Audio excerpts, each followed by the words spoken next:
liked them. They were super tasty. They can get you fucked up. They do? Yeah, they do. I think the last time when I had the Jello shots, I had them at the Pokemon party. Mm-hmm.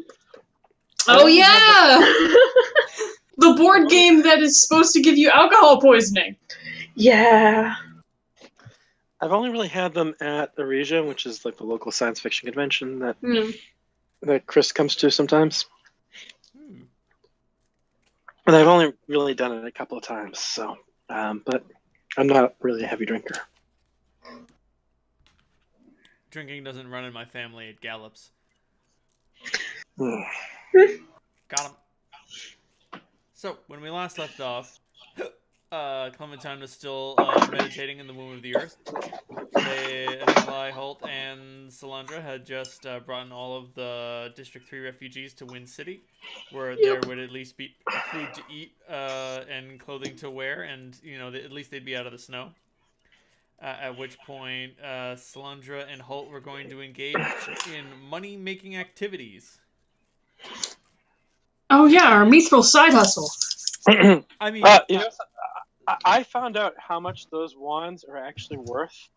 Because you have them as a 23rd level caster level, they are worth a lot. That's true. I mean, like a real insane lot. But you have to ask yourself, Salandra, who's going to pay for them? Well, consortium. I was actually thinking of selling them over in. I always forget which one, Ankara or Janam. Janam's magic, right? We have this pinned in general. We have this pinned for a reason.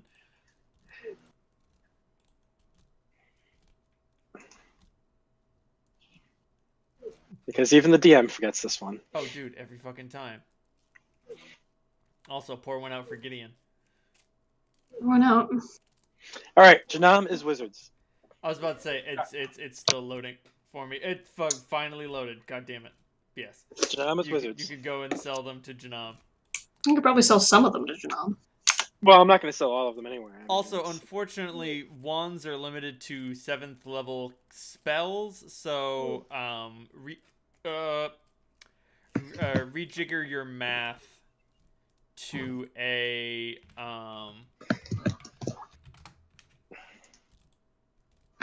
to a 13th I didn't actually level wizard. Oh, 13th, okay. Yeah.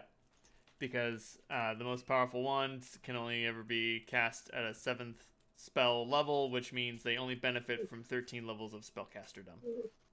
Oh, wait. No, other way around. Highest variable. No, never mind. Yeah, 13th level casterdom. Okay. So the fireball wand only does 13d6. It's only 13d6. Only 13. 10. 10's the maximum unless you do it intensified. There is no meta magic on these wands. Yep. So 10 third level fireball only goes up to 10d6.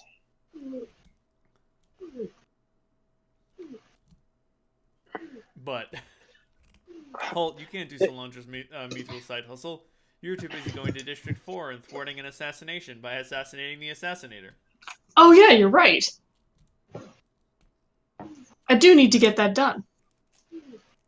It's like, do you really need me to carry all that mithril? Here, you take the bag of holding, get me to District 4, and I'll do a little hustle of my own. Do you need my help? Depends what I find. I send you a message, you say, Salandra not realizing that you have no way to contact Holt, or Holt has no way to contact you. Alright, no, it's more... So, where do we meet up? We also have to figure out how we're going to find Clementine after all this is done, though. Admittedly, she's probably usually better at finding us, assuming... I was about to say, Clementine will probably be able to find you. Hey, Holt, send me a private message of your will save. Of my will save? Of your will okay. save. Also, didn't we agree to meet at the 9th and Hennepin? I believe we did. I mean, even if you didn't agree, that's just go. Oh, wow, fucking really? Yeah. Oh, Lord, note to self. Clementine, you get the distinct impression that it'd probably be really easy to scry on Holt. How did Gemma describe his mind again? Fractured.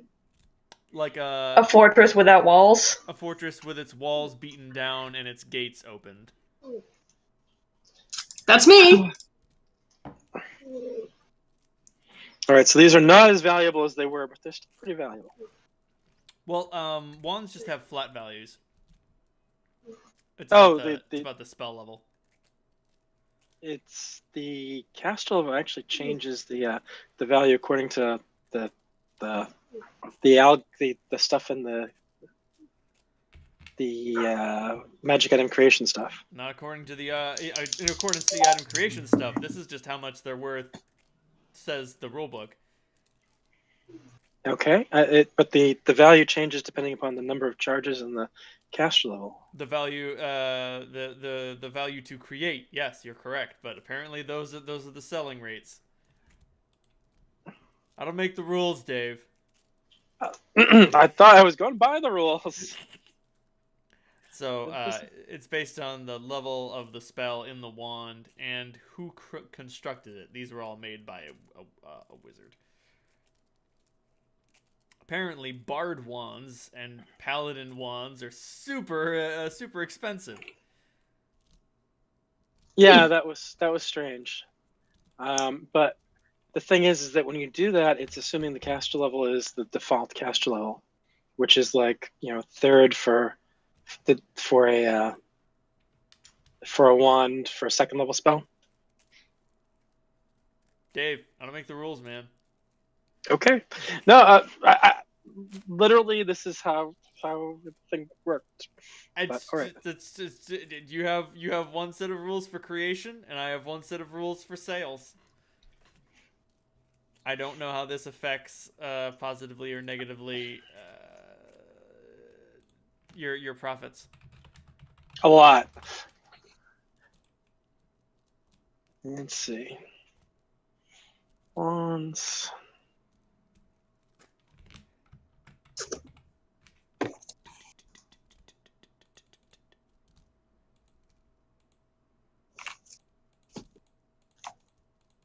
Well, if you're looking to make a profit off those wands, you could definitely find several places to sell them in the bazaar. Oh yeah. It's just that the calculated value for the Right. cash level was like way up there. Right. That's weird. I'm not finding the wand creation page. Magic item creation. There we go.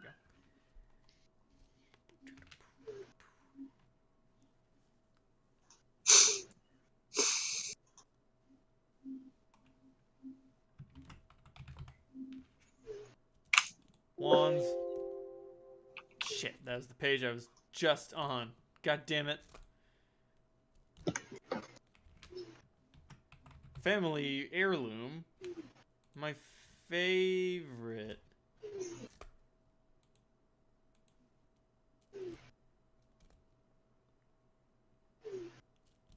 Yeah, wand base cost by crafter class.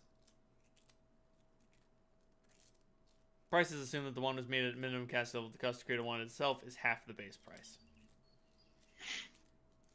Yeah, that's the minimum caster level. So it was Hero Lab did the calculations for me. I'll have to have additional material components. Cost increase derived from the base cost of the components. You see, this is why I never give you fuckers treasure. Well, that's the reason why I need this, because I don't have any money.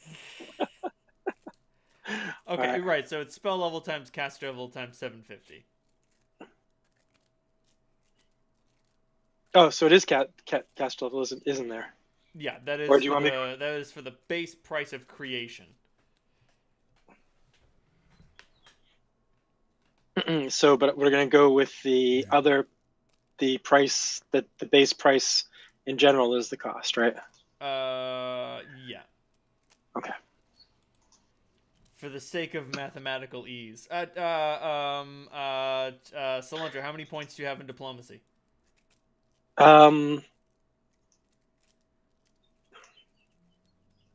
Diplomacy. I have 19 ranks and plus 24.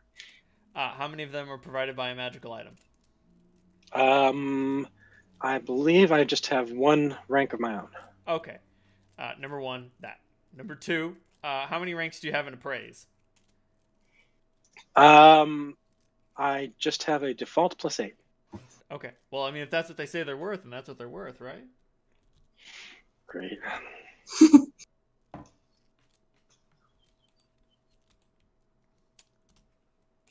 Things are worth what people will pay for them, and if that's what they'll pay for them, that must be what they're worth.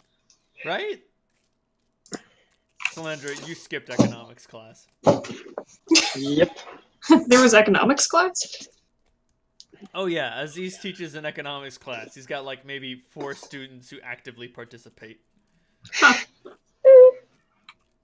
Nerds. Nerds! Anyway, so, Salandra, are you going to take Holt to the World Bazaar or not? I will take him to the World Bazaar. Are you going to sell your wands in Janam or the World Bazaar? Stick around here.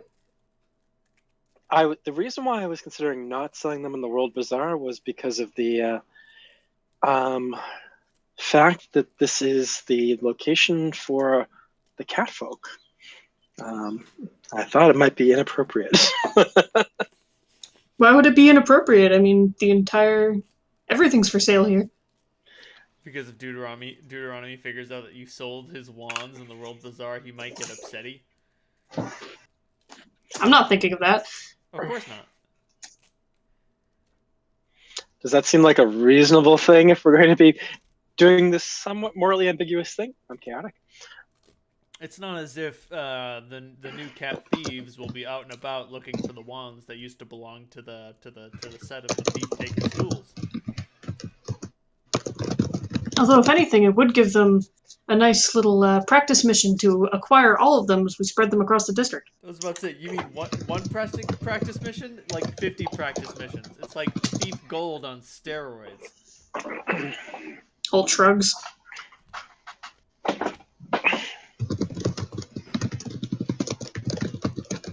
You're a piece of shit, Nikolai Holt. I am not. I'm a person that understands how the bazaar works. Which makes you a piece of shit. That just makes me a little bit of a capitalist. Worse. That's what he said. Is Deuteronomy a wizard or a sorcerer? Deuteronomy Wizard. is a wizard. Cheap bastard.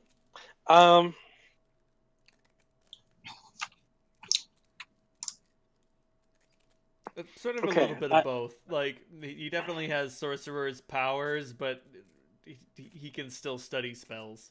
He's a gestalt. He is an arcanist. Basically. Specifically, there is a class for that. Oh. Oh, cool. So yeah, he has bloodline powers, but he also has a book. Yep. The best of both. Basically. Yeah, arcanist is a really cool class. I didn't know it existed. Thought I was just making shit up. Oh fuck! Well, there it is. Yeah, there's even a archetype that has bloodline powers. They don't have it by default, but there's an archetype that does. Sweet. That's what you're dealing with. Oh, interesting. So they have a book, and they can prepare a number of spells per day from that book, and then they can cast a number of spells per level. So, like, at 20th level, you can prepare 3 9th level spells, but you can cast 5 9th level spells. Okay. And so you can cast one of those 9th level spells 5 times if you want to. Right. That's very interesting. Fancy. And then you have an arcane reservoir from which you can be like, I do weird shit with my spells. Yes, that is very similar to my Arcane pool. It's my arcane pool, yeah. Create primal event. They can be used interchangeably if there's a class under Arcanist that is that has black blades, the same as, and so they can use their pool interchangeably with the Magus pool.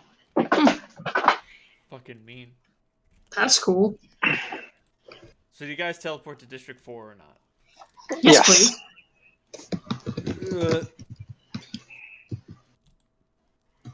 You guys teleport to District 4. Pop. Excellent. Thanks, Alondra. All right. Well, good luck. Tell me. Well, I'll meet you at. When do you want to meet at 9? Hamilton. Meet there whenever you're done. I'm going to try and scrounge up as much bounty work as I can, and I'll try not to burn the district down. Oh, well, try not to kill any people who don't deserve it. Do I ever? Don't answer that. Yeah, collateral damage. We have to. Yeah. All right. So I'm planning on moving around a bit. I'd like to see Aziz, make sure he's okay. I kind of want to go to Janam and oh fuck, I completely forgot. What? I was gonna talk to Corgan. God damn it. That's the beautiful thing about you being what you are. You can just pop in wherever you want. Yeah. Well, I wanted to find out if he's actually fucking what's her name. Fawaliran? Yeah, how do you say that name? Jeez. It's my boss's an elven daughter. Name, Sal. What? It's an elven name. Oh, is it? I didn't grow up with elves. They suck. That's true. That's fair. You win this one, Sal. You win this one. Because she's a half elf. So do you think Corgan's fucking her? I mean, Yeah. they've been together for a while, so I mean. Holt, roll sense motive. Actually, yes. I will roll sense motive. Oh no, I didn't put my points into that one. I'll roll it anyway. I was about to say. 14. Dude, man, you don't know. Fawaliran is fucking impossible to read. It's like she trained to be a diplomat or something. Oh, wait. I mean, you could just ask her.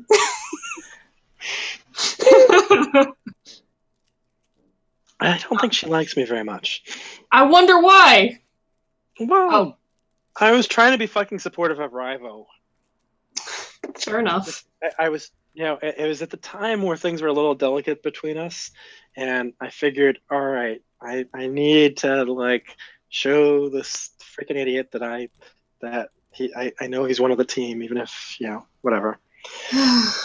So yes, I was trying to be supportive of Rivo, and especially since you helped get her home, she's not going to hold that against you. So that was a long time ago.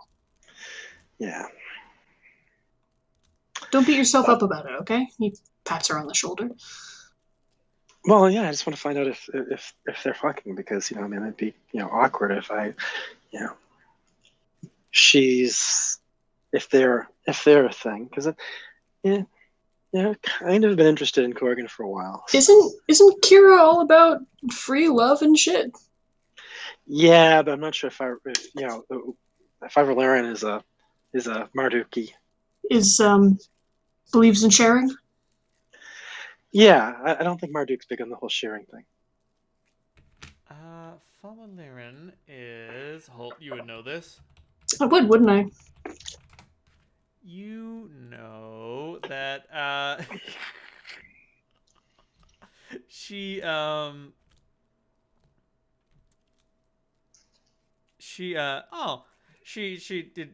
basically still in her rebellious phase, and she worships Ali Damara, the god of rogues, music, and kind of being an asshole. Music, revels, wines, rogues, humors, and tricks. He is called the Laughing Thief. She's definitely not into the whole strict Marduk worship. I don't think you have anything to worry about. Why was she hanging out at Marduk's temple like she owned the place? Because it's the center of the city. and she, commands some authority within the Holy Guard. Fucking nepotism. Well, she kind of didn't command authority, but she commanded authority, if you catch my drift. She pulled rank. You don't have a rank. Shut the fuck up and listen. All right, fair enough. You make a good point, ma'am. She's got a good head on her shoulders. Huh. And before you give me that look, no. God, no. God, no. I'm not gonna fuck my boss's daughter. I'm not that stupid. He would make you settle down. It would be... I don't know, does Septemport have a shotgun wedding term? They do, and it's called shotgun wedding. Okay, well... Because shotguns are a thing that exists in this world. Yeah, it would be that, so... I think in Bowman's case, it'd be more like a mailed gauntlet up your ass if you don't do it. Wedding. Yeah. Cavity searches for everyone. I don't believe in marriage. Marriage is for rich people. Oh, dude, straight up, marriage is for rich people. In District 4, only the rich people get married, and it's a political thing, as if to say, if you die, I get all of your stuff, and no one else lays claim to it. Solandra face palms and says, Holt, you're fucking wearing more money than like a good sized city is worth. And you're as fucking rich as they come. All these people don't need to know that.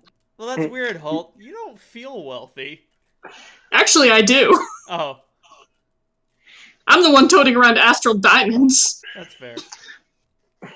You have a fucking fortress. You've got, for some unknown reason, an army of major demons at your beck and call.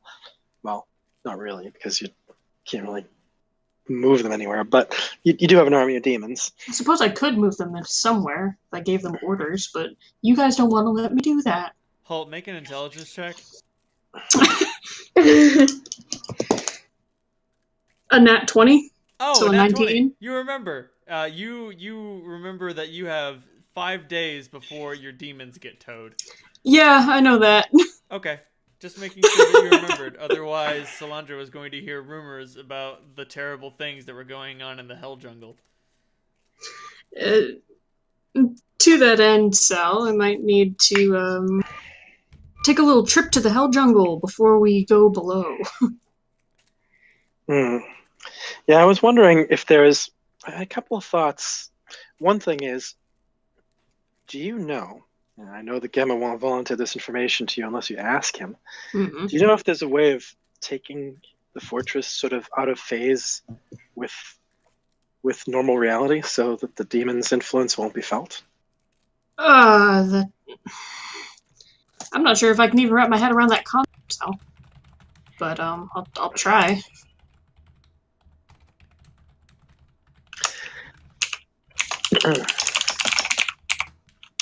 Don't even bother. He's already there. All right.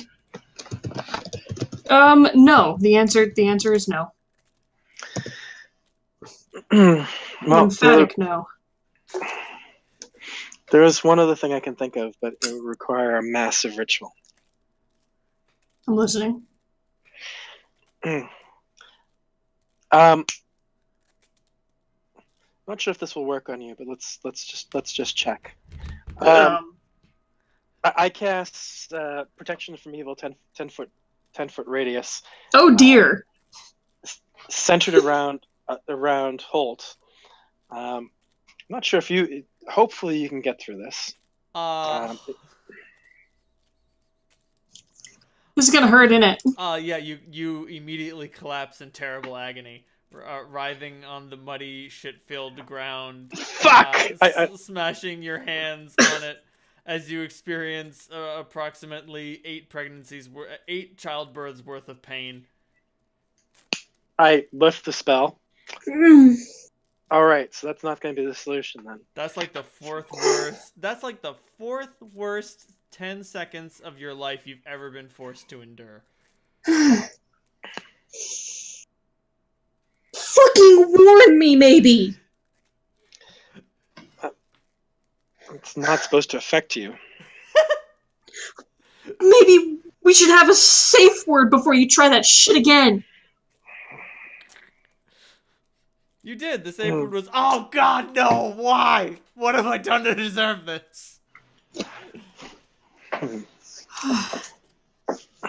Well, my thought was that if I had support from some major casters, we could raise one of those things as a ritual around the whole fortress and prevent any emanations from coming out.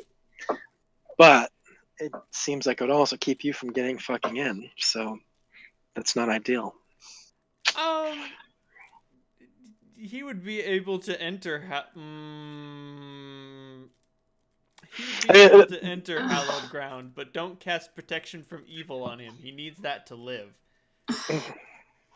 So essentially, what I'm suggesting, could that work? Creating kind of a barrier around Gemma's fortress that would prevent the demon's influence from going or leaving it. Yes, you could, but you need some mucho clerics or paladins to make that happen. Yep, I know where a couple of them live. You do know where a couple of them live, but A, you have to get them there, and B, you need to get them reagents. Maybe you should shop around. Mm-hmm. Oh, crap. Well, I'm awake now. Sorry about that. It's okay.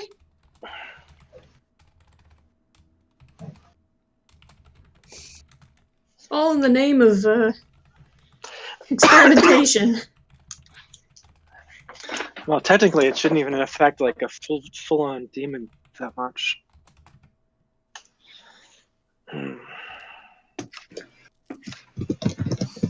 Well, you suspect that the issue is that Holt is sustained purely by evil power. Yep. So making no, she was working that out. Yep. It's just So saying like one of the statutes of protection from evil is you can't be mind controlled by evil forces, and evil forces can't touch you, and yeah, all of those things make it so Holt Yeah, I need that. Hangs on to life by a literal thread.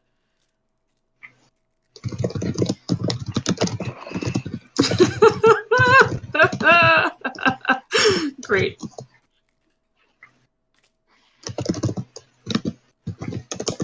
You know, I never would have thought to have someone cast protection from good on you to really fuck you up, but hey, now I know about another weakness I could possibly exploit. The good news is, Holt, next time you'll get a save.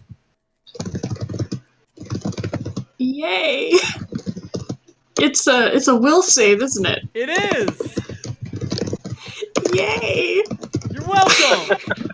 Thanks! Hey, my will save could be much worse. Not much worse, but it could be worse. Strictly speaking, yes. Alright, so you're going to contribute some money to this mercantile endeavor, right? Yeah. Let me, take a look at this. Just give you 20 astral diamonds. I will pay back and give you the profit, half the profits. Works for me. Will negates harmless. Harmless, they said.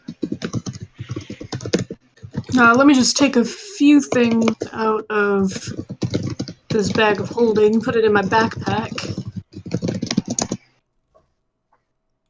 so that I have it on hand. And then you can take the rest.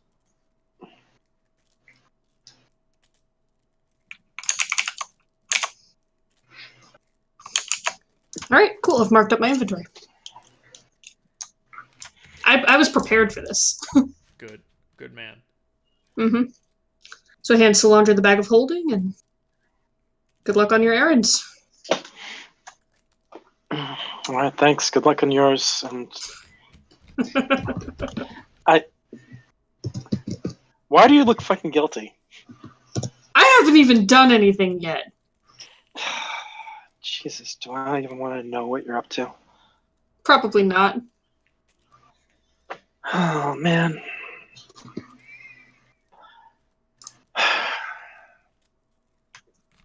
Bye, Sal. He starts to move off into the crowd. Holt, Mm. one of these days you're going to have your soul back, and it's going to have questions for you. That's a problem for future Holt. I look forward to the conversation.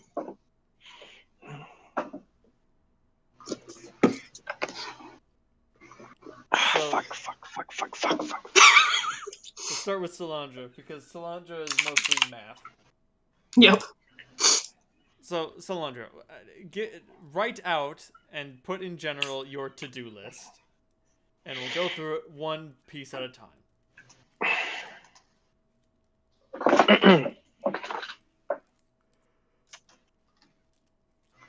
Hum.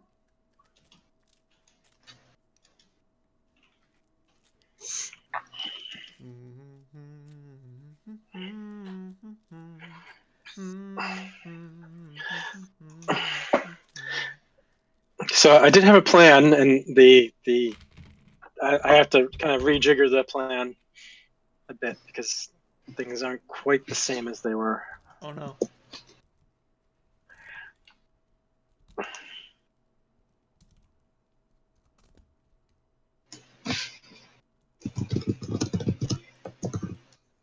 Oh no, Tharizdun, the deity of eternal darkness.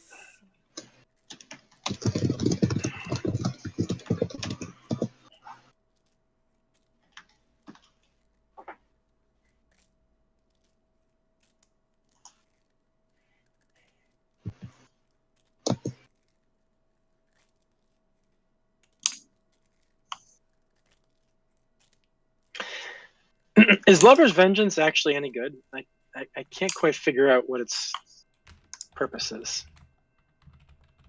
It's great for creating a distraction. Mm.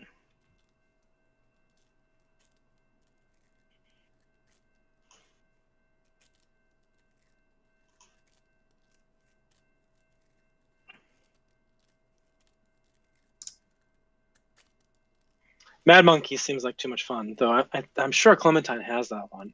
Clementine, how come you've never used Mad Monkeys? I'm really curious. Let me see. I think it might be a wizard and bard only. Oh no, I Druid's say- good at level 3. Oh. Mostly because it's basically useless. So then again, it also nauseates its opponents. That's very goofy. Yep.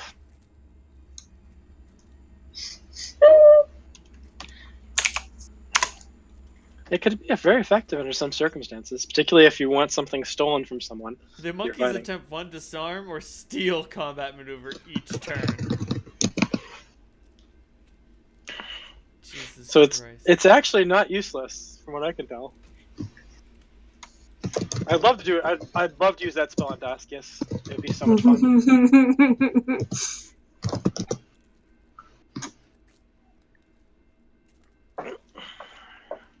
If for no other reason than his armor being covered with monkey poop would be really amusing. Yep. I mean, I don't know if his armor gives him any protection against nausea. He's gonna have to put his gas mask on. They'd steal his gas mask. No!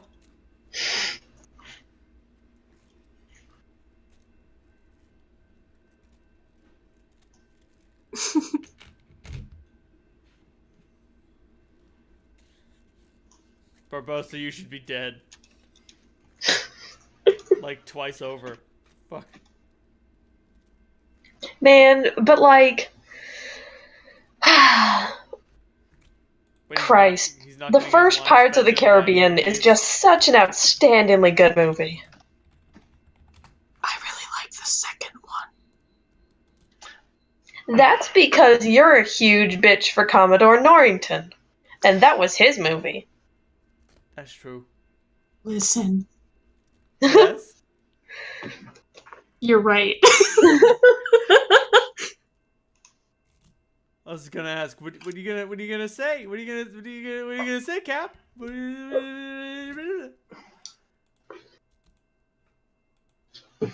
Like, Pirates of the Caribbean 2 was all about, like, changing our perspectives on characters, and I get that's high to all. that shit. I would say, and that's all well and good for people that, like you, like, character development and shit, but some of us were just there to see Orlando Bloom, okay? Oh, God, you're all so weak. Was I the only one there for the story and the intrigue? Yes. Yeah. Well, I mean, no, but yeah. Oh. Alright, that's a few wands. Norrington, you didn't follow us, yes, through the hurricane. I also do really like how he is the first to recover from the rolling wheel excursion. Yeah. I was originally like, why is he the first one to get up from that? And then I realized, oh wait, that's basically been his natural state for the past 3 months. He's fine.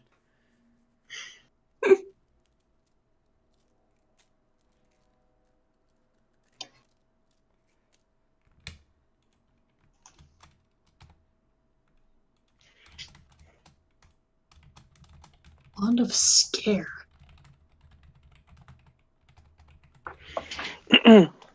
Get spooked.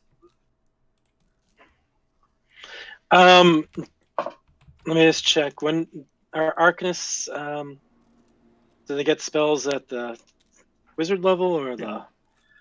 Okay, so crap. So the lowest price is possible.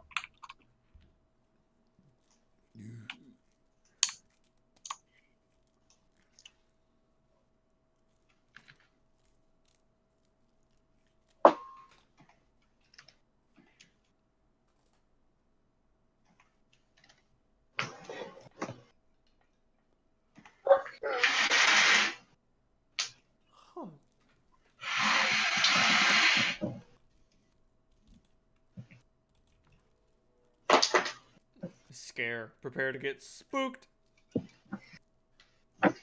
So, Halt, I hear you want to go for that big bounty. I do. I hunger for the large piles of gold. So you go to the Chaos Forge. Long story short, you go to the Chaos Forge, you see the poster, you drink some respecting women juice, and you're like, fuck that, I'm not going to kill her. I'm gonna Absolutely get paid not. to kill him. I'm certain I could work that out. So I will take the poster, bid Rook adieu, and go off into the streets. Like, you rip the poster down, and on your way out, he's like, wait, no, someone else can take... And you're gone. And I'm gone. Bye, Felicia. Holt's mere presence discourages competition. This is true. What's your natural intimidate? My natural intimidate? Well, I've got 3 ranks, and from various bonuses from my training and being a Hellbred, 23. Yeah. No one is... Yeah, no one. For a total of 30. Rook's like, hey, someone might want to take that. And Holt looks around and everyone just, like, goes dead silent. Piano player stops playing, like... It's all very Old West. It is. Now, I have a vague idea of what the Duke's territory is. If I roll a knowledge local, would I be able to wander into some territory that might belong to the Street Queen? That you may.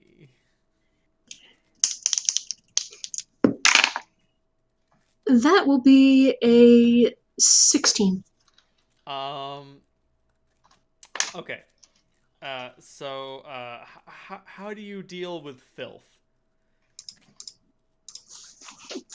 As in, where am I willing to go, or what kind of filth are we talking about here? We're talking about material, liquid, fuzzy, oozing home to roachkin and vermin. Well, I really don't like it, but I do have in my belt pouch a perfumed face mask. You'll need it.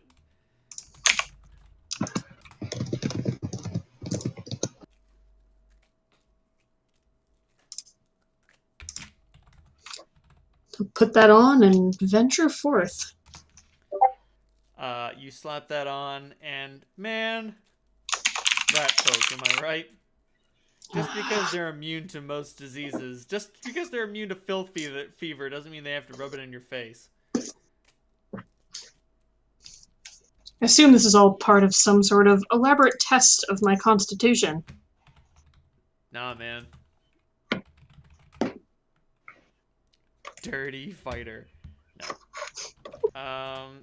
Let me look through some races. Certainly. Just to be like, this is the sort of shit you're dealing with. Oh, man. Cannot find... there we go. Rat folk. Ayo. You're dealing mostly with rat folk, goblins. What the fuck is a Triaxian? Type of insect person, I think? Oh, so yeah, probably Triaxians.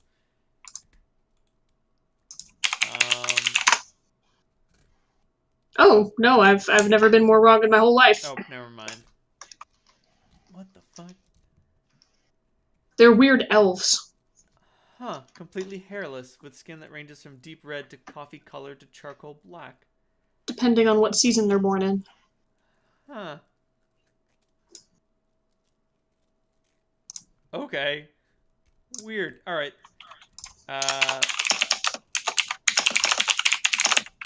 Oread? What's an Oread? Oreads are rock people. Oh.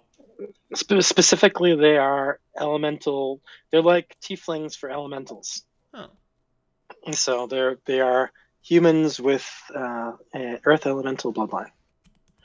Oh, jeez. But not human anymore because of that. Right. Gripplies! Oh, God. Okay. Frog people! Hello! Oreads are of the race known as Genasi. What was the other thing? And, of course, kobolds. Of course. Where the fuck are you? Sorry. The filthiest part of District 4. Like, mostly the people here just sort of, like, live in filth until it becomes too overwhelming, and then they dump it into the sewers where it will be consumed by Otyugs. But they like to keep the filth level highs to keep the rabble out. Or anything more or less rabble-rous than themselves. Fucking Gripply! I think the Gripplies are cute. Oh my god. I do too, actually. They're very unpleasant texture, though. They're super cute, but they're just frog people. They're proficient They're with sticky. nets. Oh god. Anyway. Yeah, the Street Queen generally tends to congregate in areas like this, whereas the Duke tends to congregate in places where, you know, he can fucking make money. You can't even, like, tax kobolds, Gripply, and ratfolk. They don't have anything for you to take. Yeah, but they walk in the shadows and see everything. This is absolutely true. Do you know who the fuck is paying attention to kobolds? Well, everyone, but you don't have enough eyes to keep an eye on all of them. It's true. They're almost a hive mind. Oh no, that's the red folks. Oh. Are you actually halt? Make a knowledge local roll. All right. 7. 7. Man, you've met some weird rat folk in your time. Most of them seem on the level, but every once in a while you meet a rat folk he's not all there. He or she seems mostly absent. They're just weird, man. Sometimes they just get weird. Sometimes they just get weird. They start repeating words. It's weird. repeating words and shouting synonyms. It's weird. Anyway, so you're in the shit, almost literally. Most of the homes around here are like timber. What's that? They can't afford timber. Like mostly they live in just like tents made out of rags and filth. But who cares? Like I don't think I've ever been down here before. Not in this particular area. It's particularly bad, but very well known as a lair of the Street Queen.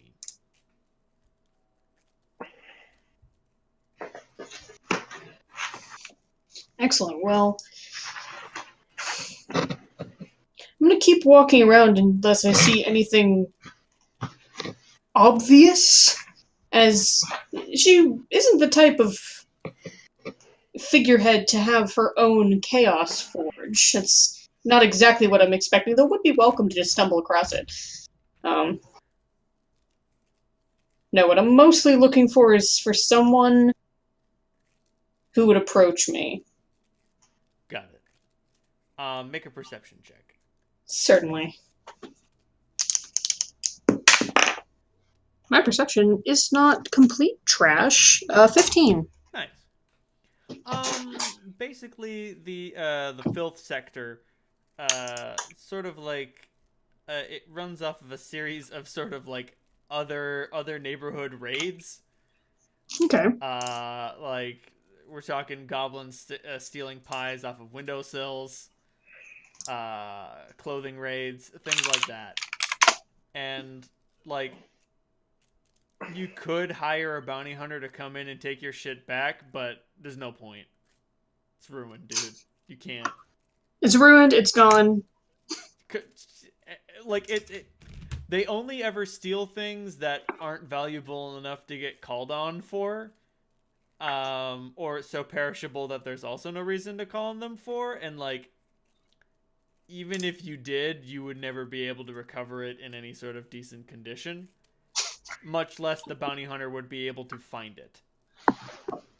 Like, oh man, a goblin stole my boots. You can't hire a bounty... Even if you had the money to hire a bounty hunter to find your boots that were stolen by a goblin, number one, he's gonna charge like more than you can afford just to avoid it. And two, even if you're like, it's the principle of the thing, here's the gold, he's never gonna be able to find it. Cut your losses, man. Basically. So, like, the people here are in a lot of just sort of pilfered gear. Nothing fits on anyone. You see, the smart thing to do in that situation with the boots would be to ask around to that guy's friends and get a really good description, then use a portion of the money that he paid you to go get him a new pair of boots, toss him in some mud, scuff him up a little bit, and then be like, here, I found your boots. That is your best bet. That being said, in a stroke of good fortune, you come in and there is a small celebration as a series of rat folk, 8 rat folk, come in with a cart that is piled high with bread, and they screech, "We eat!" in gutter common. Which I don't understand. Which you do not understand. It's not too hard to understand. We eat! And bread getting tossed around as everyone comes out of their hidey holes, tents and holes and such. Until eventually one of the rat folk comes up to you and just says, "You're Nikolai Holt, aren't you?" That I am. The hell are you doing down here? Looking for work.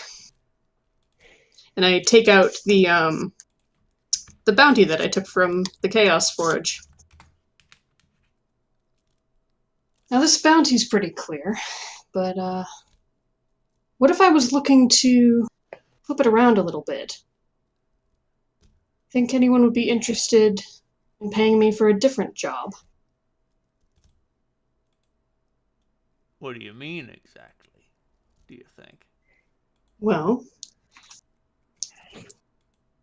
came down here with the hopes that I could find maybe a contact of the Street Queen. I'm not so bold as to assume I'd find the lady herself. Heh. I'll be honest, I'm not so certain that she exists. Doesn't matter if she exists if I can get paid in her name. That's why you're smart, Nikolai Holt. That's why you're smart. I've been called worse things. But anyway, if you know me, you probably know that the Duke and I share no love for each other. But I haven't yet had much opportunity to branch out. So if I wanted to take a jab at him and get paid to take out one of the Street Queen's rivals, all the better.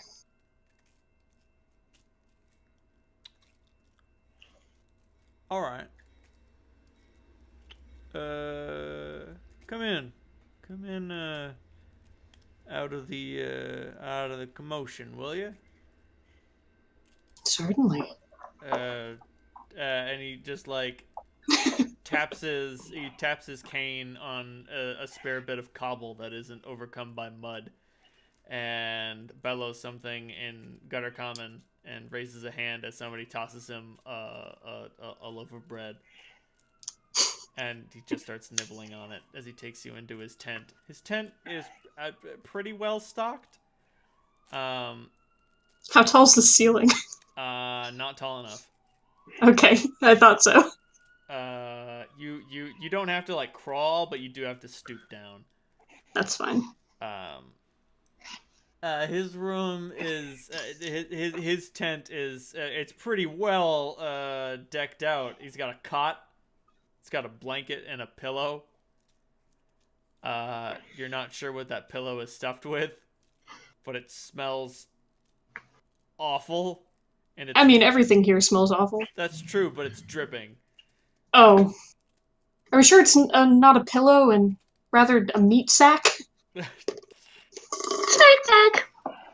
I mean, that's the weird thing. When you're immune to filth fever, like, you can get away with a lot of crazy shit.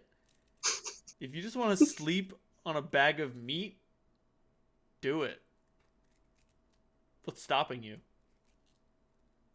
Rotten food? But what do you mean? That just means it's got some gut fauna in it. Question for you, Reynold. Shoot.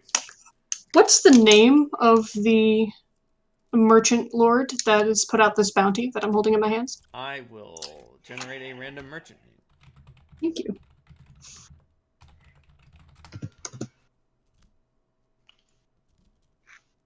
Random shop generator. Roll for fantasy.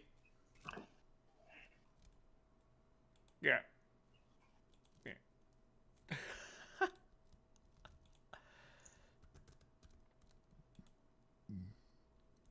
Oh, that's funny.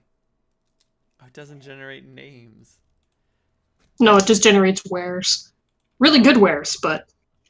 No, I want a merchant shop and business name generator. That's fine. He runs the colorful carpet.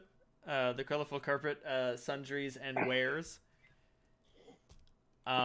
He has got one of the finest textile industries in all of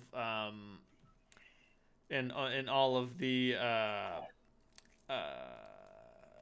in all of the World Bazaar. They call him his name is Reeve Ingram.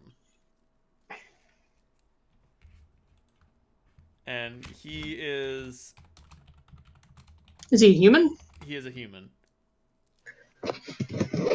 Only a human could be so petulant. It's true.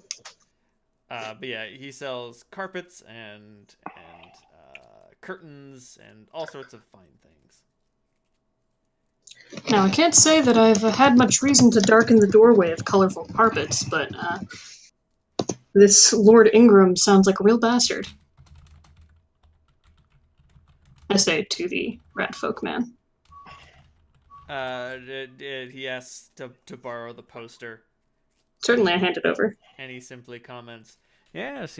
I suspect he's not exactly in the business. He's not exactly. So, well acquainted with someone who's willing to say no. That's exactly what I plan to teach him. Oh, I see. Well then. Pardon me, if you will. Please. And he's like, would you mind terribly closing your eyes for just a moment? Not at all. I close my eyes. The knife enters your gut. You take 18d6 points of sneak attack damage. No. I mean, okay. No. And he says, you may open them now. And when you do, the poster is gone. And he's like, don't worry. So, your grievance against this man, is it political, moral, ethical, or simply economical? Can it be a combination of all of the above? It can be, but I'm curious in what exactly would be right at the top. Well, I don't have as many rules as I did before, but shit like this, seeing him going after a lady that doesn't want him, that strikes a certain chord in me. Morally, I suppose you'd say. Ah, interesting. So the demon hunter has a heart after all. I've been told it's my greatest weakness. And as he laughs, a very large rat. Like a normal rat? Like not a rat folk? Not a rat folk. Like a 9-inch long rat walks in from under the tent flaps. The tent flap, and hops up onto his cot that he's sitting on. He offers you a chair. That you I politely refuse. I'm about to say you're reasonably certain that thing will not support your weight. If it weren't for the armor, I'd be like, go for it, champ. But with it, that shit's gonna fucking snap. No, armor and gear, I'm close to 300 pounds. So. Yep, nope. You'll break this poor man's chair, and you will get covered in the filth of his floor. But upon the rat's back, there's a little. It looks kind of like a scroll case. Huh. And messenger rat. And the rat folk pops it open and pulls out a note. And he just says, apparently, Our Lady of the Night would be willing to pay you 5,000 gold pieces for his murder. On the requisite of that is that you, before he perishes, you coerce him into signing this document.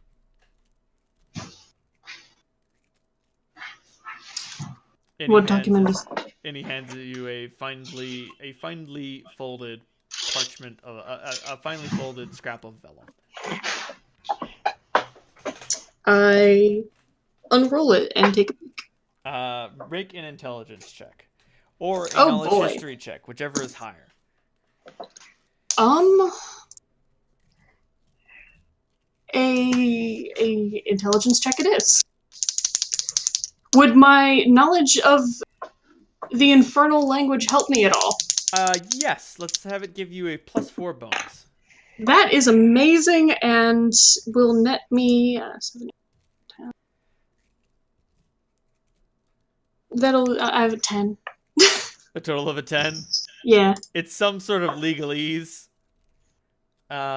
Infernal is definitely the language of legalese. This isn't in Infernal, therefore it does not have as many pursuant clauses in it. Oh god, Infernal is constantly asserting parties and then referring to previously asserted parties. Oh god, it's a nightmare. But yeah, this is definitely some sort of legalese document. You're not quite sure what it does.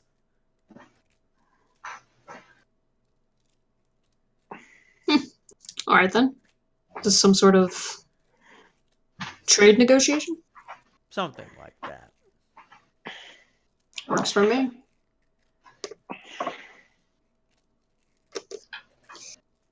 Is there anything else that I can do for Our Lady of the Night? No, that's fine, Mr. Holt. That's fine. Shall I come back here when the job is done? Please do, but you may go to anywhere you suspect to find the Street Queen. She'll find you.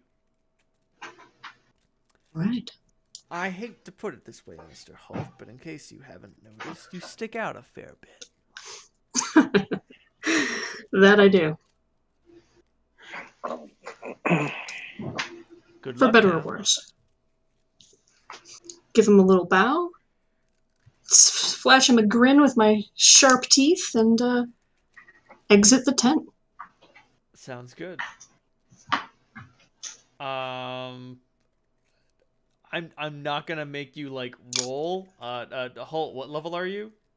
I'm level 19. Yeah, I'm not gonna make you roll. Where do I find this guy? About to say, Colorful Carpets is a three-floor establishment. Oh dear. It's got a lot of guards, and Mr. Ingram's penthouse suite is on the 3rd floor. Had a lot of guards. I was about to say, like, Holt, this is a matter of how much attention you want to draw to yourself. If you have no problem drawing maximum attention, you can absolutely just storm the place, like murder anyone who gets in your way, intimidate anyone who you think might back down, or just kill them outright. Like, yeah. Go in, say, I've got an appointment with Mr. Ingram. And if anyone tries to stop me from going up to the penthouse suite, I would like to kill them and make a dazzling display. Okay, so you walk into Colorful Carpets and you track filth all along the floor to the front desk. Purposely. Naturally. And you're like, and the person behind the desk is like some sort of mouse-ish, shrewish woman, and she's like, "Excuse me, can I help you, sir?" And you're like, "I have an appointment with Mr. Ingram," and she's like, "And your name is?" Nikolai Death, Holt. destroyer of words. I have no name. The Highwayman. Call me the Assassin. Sorry. I'm not that edgy. I use my own name. Do you guys ever watch the Berserk anime? Yes. Oh no. I'm just thinking of when what's his name, the big guy, when he tries to be a Guts. subtle assassin. Guts, Yeah, when it goes about as well. Yeah.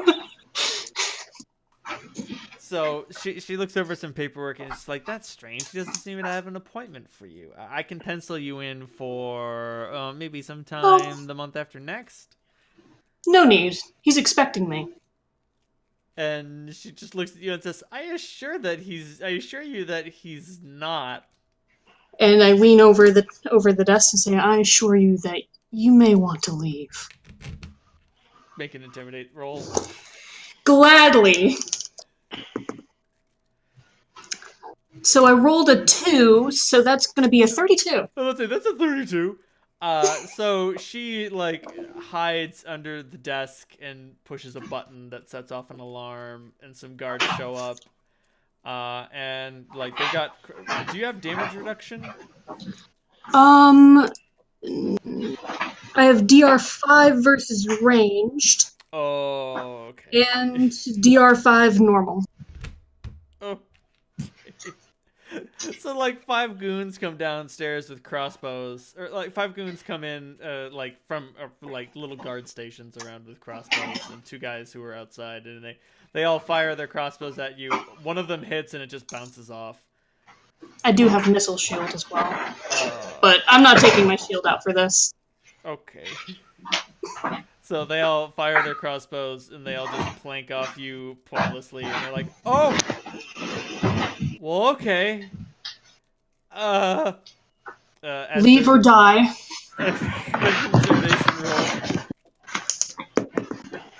roll. That's better. That's going to be a 41. Okay, so they all fire another volley, and then like they realize in a they fire again, and all the crossbow bolts plink off you, and you say leave or die, and they're like we need backup, we need more. Fire everything! Fire everything! And they all just sort of like go back to their little hidey holes and like escape corners because like fuck, we can't hurt this guy. We're doing nothing. Our missiles are only making him stronger. Holt, you go up the stairs and you come to like what is a like a sort of like a warehouse area, and there are a whole shit ton more guards. And like they're all sort of like ready. They're not ready for you, but they're getting ready for you. Like some of them have turned over some rudimentary cover. One guy has got like stud leather armor and like a big throwing axe. And they all unload on you, and fucking nothing happens. Like I'll make some rolls. Make some rolls just for the shit of it because I'm missing. What is your armor class with? His armor What is your class. armor class without your shield? My shield is 36. Yeah, no, like these guys can't cap. I don't know what you want from them. Like the guy throws his big axe at you and just like. Can I roll to catch it? Yes. About to say, if you roll to catch it and then throw it, you'll get a Jack Burton bonus.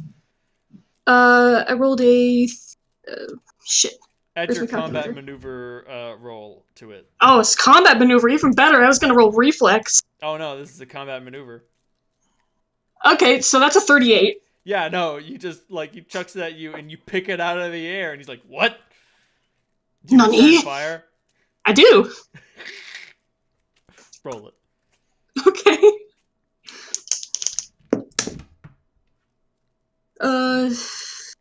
My ranged, that'll be a 25. You hit him so hard.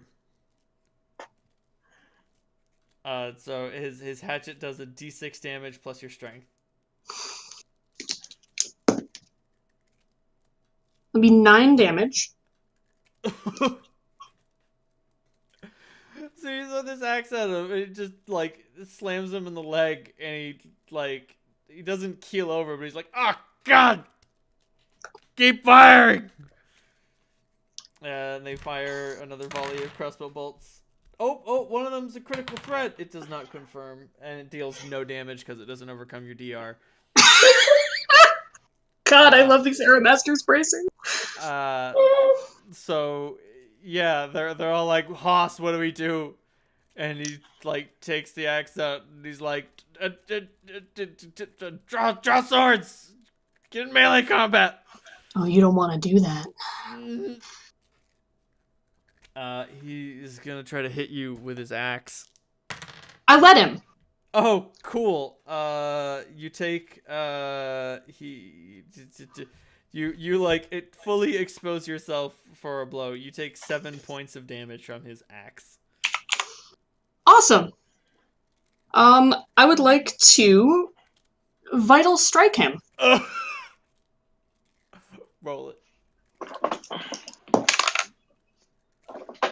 I rolled a 5, so that's going to be a 38 to hit. You hit. Oh baby, I'm gonna hit you so hard. What would happen if you vital struck with your hand? How much damage would that I do? don't have improved unarmed strike, but I do have training in close weapons, which does include unarmed. So that would, if I rolled a 5, that would be I'm just thinking of the coolness factor, so that's right. Can you? It would be over 30. Just over 30 damage base? No, not damage. Oh no, we're talking damage. Oh, we're talking damage? Yeah. Because it's It'll be 1d4 plus my strength, which is 4, plus 3. So 1d4 plus 7. Oh, vital strike doesn't give. I thought it gave you a lot of extra dice. No. You're talking vital strike with that. So we're wondering how much damage can you do with just a gauntleted backhand?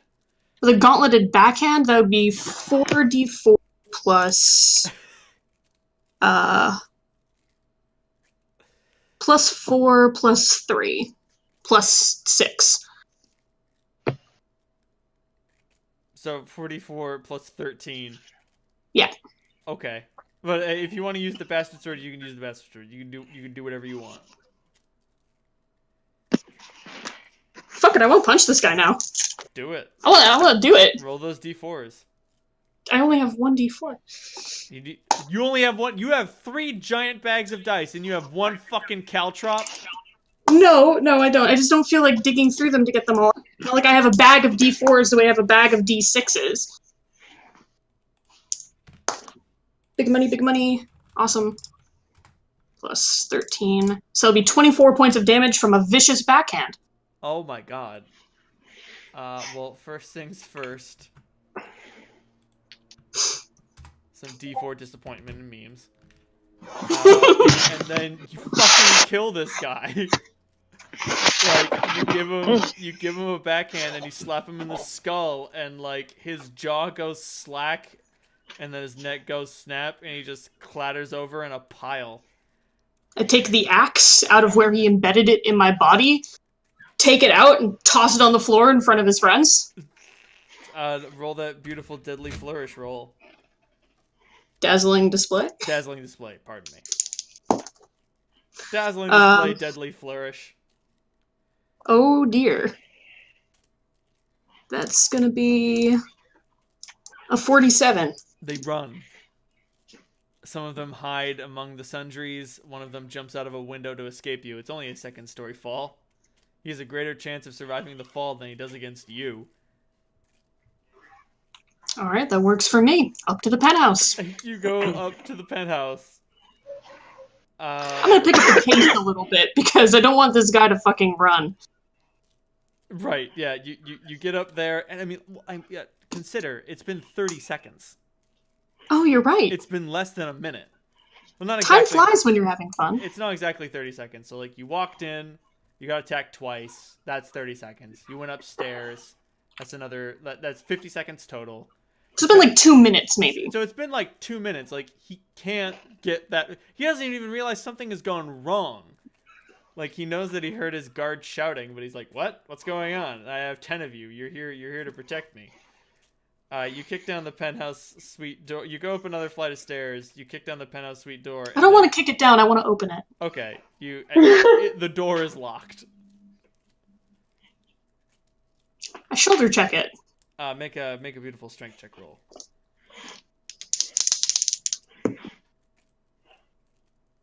An unnatural 20. Yep. You totally smash it down. Damn it, meat to beat. I was gonna talk mad shit. You shoulder check it down, and this asshole is like half in a state of undress, with another whimpering man hiding under the blankets of his bed, as he is holding on to the Beep beep. He's holding on to what's that called? He's holding on to the handle of a zip line that goes out of a window, and he just looks at you and he's like, "Oh." Why don't you step down, Mr. Ingram? Make an intimidate check. I'm here to have a word with you.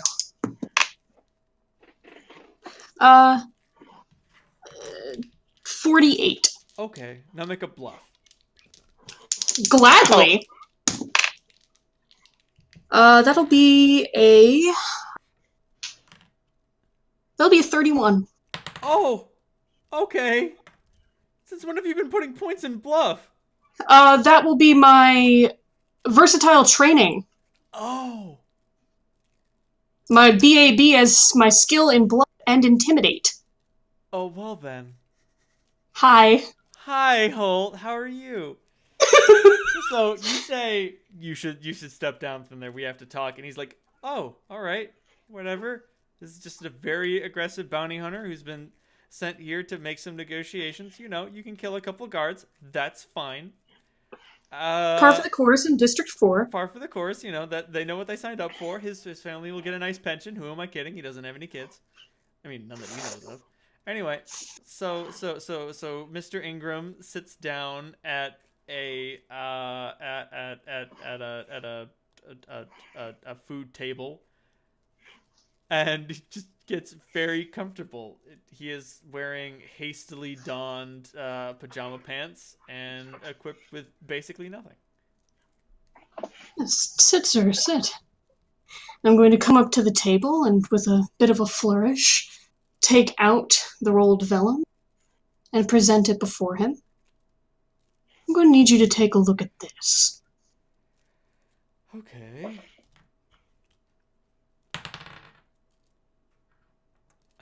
He looks it over and he's just like, it's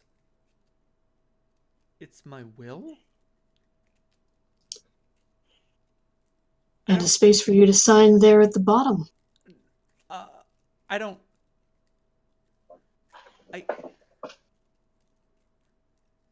Oh, you'd better do it, or I will kill you slowly. What did you get on Intimidate? A 47? A 47. All right. You know, well, if he has every reason not to sign this, and he has every reason to stall, but when your opponent rolls a 47 on Intimidate, just fucking do what he says. Just do what he says and hope that he'll let you go. He starts like patting his body, and he's like, I don't have a pen. I don't have a quill. I take out a pen from my belt. Hey. Do you also have ink? I do actually, but I have to. I have to take it out of my backpack. So you take off your backpack and you produce an inkwell, and then you give him a pen, and he's just like, he signs his signature, and he's like, all right, cool. I'm glad our business could be concluded, Mr. Holt. Oh, that sounds good. The shaking in your voice. It's wonderful. I want you to do something else for me, Mr.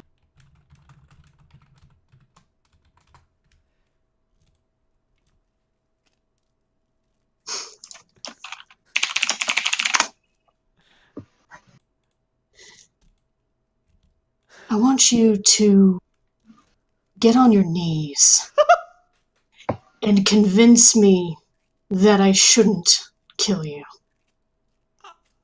Do the best you can. You miss every chance you don't take. Oh my god. So he gets on his knees, and he's just like, he is so frazzled. But he's like, I'm a pillar of the community, Mr. Holt. I sell fine goods at an affordable price. I'm the best boss. I'm such a considerate worker. I give my employees sick days. It's okay if they're sick. They still get paid. And how do you treat women? I treat them great.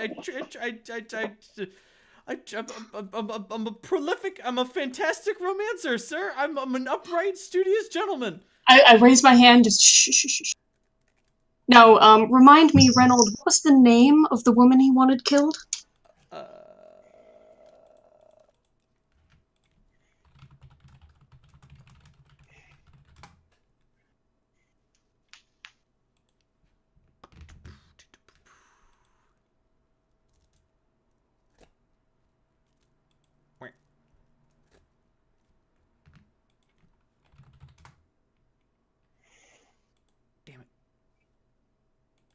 Seeing if I can find like a random lady or princess name generator.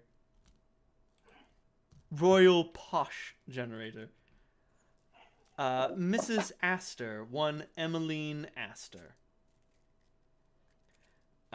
She is the daughter of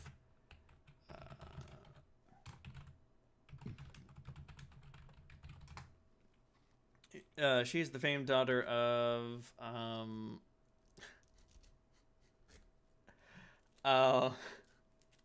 oh man, she is the precious daughter of Chestnut Astor of the Steel Chestnut Dry Cleaning Company. He is a dwarf who crawled his way up from nothing. Like, literal nothing. He started squatting in a warehouse, and he ended up turning his piss into cleaning supplies, in order to make money. He is a true, like, dwarven, he is a true pillar of the community and, like, a master of industry, and more so than that, like, he also understands his privilege. He's like, I'm a dwarf, I'm tough, I only gotta sleep 4 hours a night if I need to, but you know what? Other people, they shouldn't have to do this to get to where I am today. So Mr. Ingram is sniveling and trying to defend his honor as a lover. Holt just shakes his head. I think the good lady Emmeline Astor would say otherwise. And I reach out a hand and caress a couple of fingers across his jaw. Ask me once more for your life. She's a dwarf. She should take what she can get. Fuck you. I call the gun to my hand and blow him away. You fucking execute him. Yep. Did you make a coup de grace against the helpless opponent and fucking splatter his skull all over the floor, leaving nothing but ozone-smelling residue?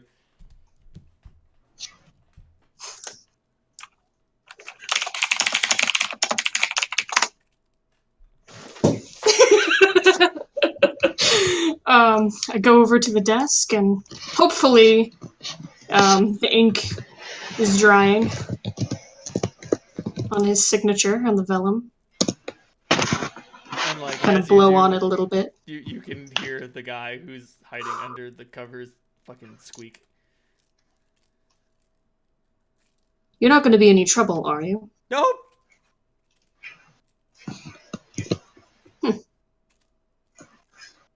Very good. Well, I don't think that mess is going to come out of these carpets. Maybe you should see Mrs. Astor about getting them cleaned. And then I leave. All right. Do you return to the old rat folk? I do. Dutifully. All right then. You go back there, and he's like, "Oh, that was quick." He didn't put up much of a fight. I think I caught him at an inopportune time. You just asked, you got the contract? I'm a man of my word. And I hand it over. He looks it over, and he's like, "Oh, this is going to be very hard to dispute." And he folds it up and makes a little rat squeaking noise, and one of those messenger rats shows up, and he puts the contract in and sends it away, and he's like, "Don't worry. We'll find you with a promissory note, and you'll be able to turn that into the..."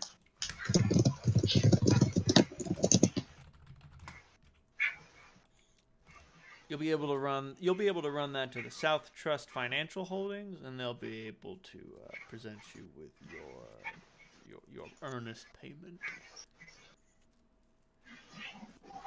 It was a pleasure doing business with you. Thank you very much, Mr. Hull. You have given all of us a piece of the city. Holt just kind of chuckles to himself and bids the old rat folk farewell.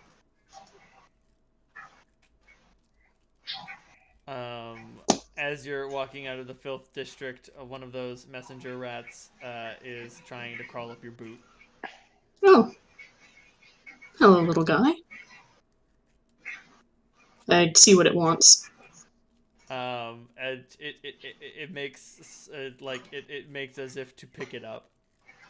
Oh. Well, okay. I pick up this cat-sized rat. Make a fortitude save. Certainly. That'll be a 26. You do not get filth fever. Oh, goody. Immune to curses, not immune to disease. Do you open up its scroll case? Yeah.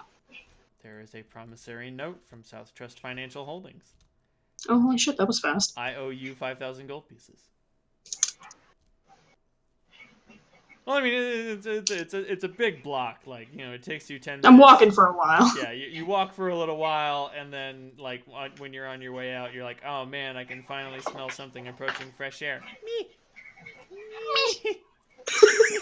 I can't get up. God, that's so cute. So, yeah, apparently the street queen uses messenger rats. Messenger rats and promissory notes. Wonderful.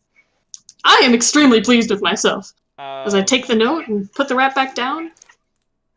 And, like, the thing about, a South Trust Financial Holdings promissory note is, like, there's no trace. It's not from someone to someone. It's just, I owe you 5,000 gold pieces. But a rat can't carry 5,000 gold pieces. But it can carry a note from South Trust Financial Holdings. Fantastic. I will, I don't have my bag of holding, so I'm not going to go and redeem it. Sounds good. Meanwhile... Oh, whoops. I looked up Bank of Holding. Bank of holding. Oh! Okay, so you can carry 250... what is the weight of your bag of holding right now? 1,500. The weight in the bag of holding right now, with the stuff I took out of it, is... Hold on just a second. I took out most of the stuff. I presume it's like Marduk's. Yeah, it's Marduk's gear. I took out the key, obviously. There's a loot in there, a couple of potions, and some rope. Gotta love that rope. So, Oh, and McCavity's body. Yeah, still hold on 1 second. It was your idea. I know. That's 40 pounds of mithril. You can't fit in there. Oh yeah, that's right. There wasn't much of McCavity left.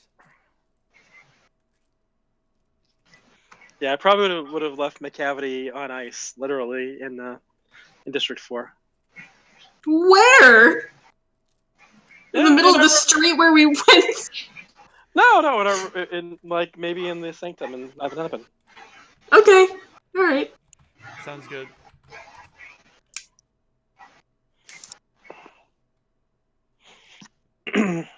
Using the ice tomb thing to keep him from rotting away. It's not as good as Gentle Repose, but damn it, it's helping. Hey, mithril weapons count as silver for the purpose of overcoming damage reduction. I'm so glad they finally made that an actual rule. Otherwise, mithril weapons are fucking useless. They're lighter. Which doesn't usually make much difference. It can make the difference if you have a shitty strength score. That's true. But, like, stop. I can't find a good price for how much, like, a pound of mithril is worth. You know, let me just Google search. How much is a pound of mithril worth? Pathfinder.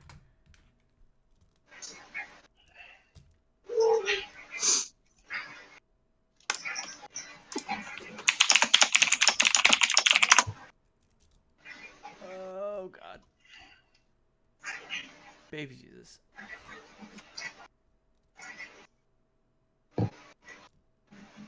Okay, so mithril generally goes for 500 gold pieces a pound, but you'll be able to buy them at the, shit, what is the name of the camp? Oh, Terra Nova. Yes, thank you. You'll be able to buy them from Terra Nova for 100 gold pieces a pound. Ooh. And you'll be able to sell them at like 250, 270 gold pieces a pound.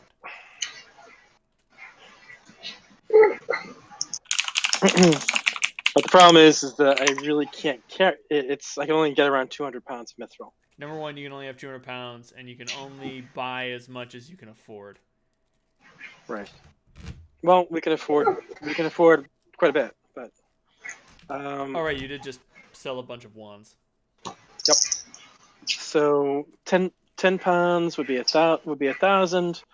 100 pounds would be 10,000, and 200 pounds just for as a it's 20,000, which is around, roughly what have we got? So turn 20,000 gold into what the number is. You said like 20. Depends on who you're selling to, which is the real question. Okay. Who the fuck are you gonna sell this to? Well, I was assuming that I could sell it in District 4. That's true. You can sell a giant pile of mithril in District 4 and make a tidy profit for yourself. If not, I can also sell it on the consortium. And you had said that they might catch on after I do it a few times, but in general, they would give me a fairly decent cost for it. That's true. If you sell to them once, they'll be like, "Oh, huh, you lucked into a pile of mithril. Nice work, kiddo." But if you do it like 4 times, they'll be like, "Where do you keep getting all this shit?" We actually, want mining rights. What might be a good idea is sell the first batch in the consortium, make a bunch of money. The problem is I can't use that money. Crap! If I sell in the consortium, right. Yeah, if you put it in the consortium, you can't take it back out. Yeah. Oh. Well, save that for next time. But it's a decent profit. Definitely. So you sell the first batch to the World Bazaar? Yeah. Okay.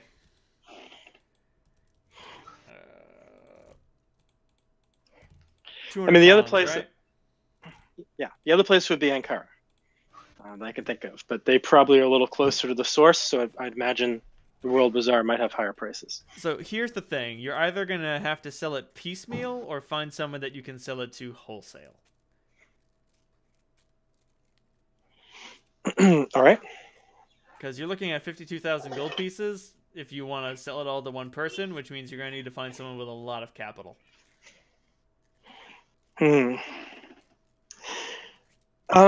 What if I sold it in Janam, I wonder? Or not Janam, in Ankara. Ankara would be more likely to need it, right? I mean, they'll both buy mithril. Mithril is a magical metal. Your average Janamian magus needs mithril weapons in order to be able to wield them effectively. There's a profit to be made on mithril bucklers. Oh man, you know it.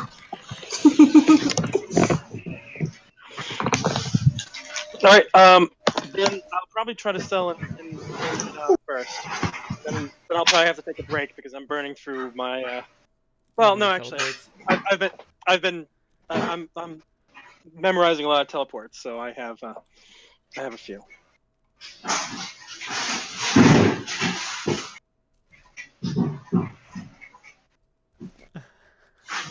Okay, so you sell them to just like the Janamian Imperial Authority, and they're like, "Sweet, thanks."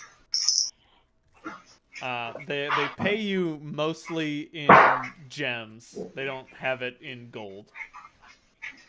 They give you 52,000 gold pieces worth of gemstones.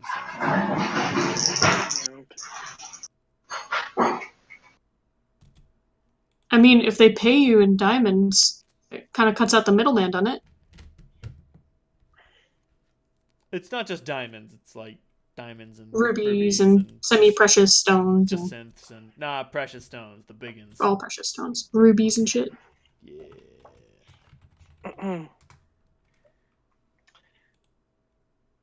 And I'm going to burn through a significant chunk of that on my first tattoo. So.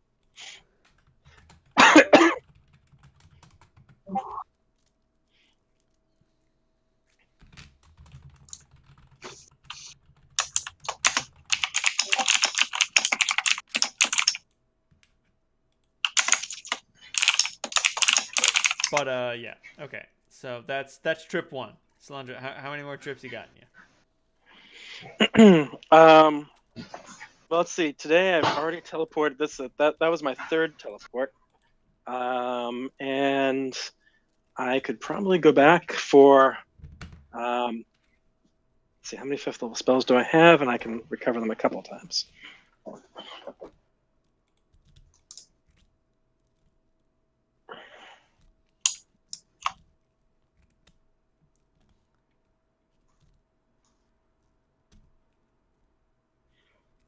It's a good thing Salandra thinks that being a all right. So I had 4 teleports for today. I can recover it twice, so I can go back at least once. Nice. Back and forth at least once. Who are you going to sell to the second time? Second time, I'll go to Ankara. Sounds good. You sell the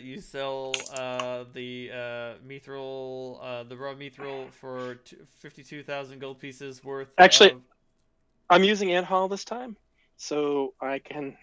I'm actually getting a big sack of mithril too. Well, the issue is like you're not going to be able to get a sack durable enough to pick up all this mithril. That's true. Like, I'm sorry, you'd be like, I put 500 pounds of mithril in a sack. No, you fucking don't. The sack rips apart fucking immediately. All right, let's do another 200 pounds of mithril. All right. You sell it to the Ankaran Imperial Authority, and they all they can trade you for it are like you can trade it for cool things or precious metals. Anything that I can use that is a potential spell component. That I could, essentially I need my, whatever I need for crafting tattoos. So if they have any of the rare reagents and things that I need for that, that would be helpful. They sell you 52,000 gold pieces worth of rare ink. It's a bottle like roughly the size of your fist. It's not made out of glass. It appears to be made out of something much more durable. It's basically made out of Gorilla Glass. Like, you could wind up and chuck this thing at a wall and it would just sort of bounce off. That's great. Also, fun fact, Grippleys have a climb speed of 20 feet. They stick to things. Go fuck yourself. Man. Oh, God.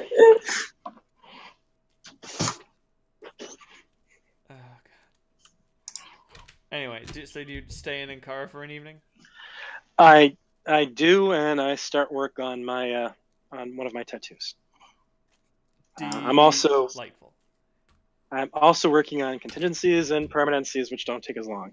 So, yay.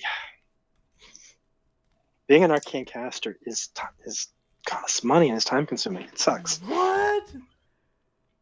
No. Pidge, you're muted, dear. Oh yeah, I'm sorry. I muted her because there was a lot of noise coming through her microphone. Unmuted. I just said you need a god as your sugar daddy. You need a better sugar daddy, dude. Is there a special term for a sugar mother? I think it's just a sugar mama. Mama. Ooh, hey, actually, I could do one more trip. Oh, arcane pool? Just my arcane. I forgot about my ring. Hey. My ring has arcane pool in it, so I can do one more round trip. I can go there and then go to District 4 and sell there. Sounds good, but who are you going to sell to? That is the trick. What about that magic shop that Feral? You're gonna sell it to Feral?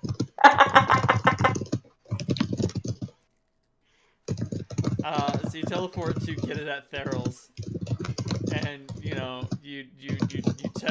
tell the merchantish dwarf behind the counter that you have 200 pounds of mithril, and he's like, "Oh, okay, yeah, I can buy that. I'm gonna need to write you an IOU."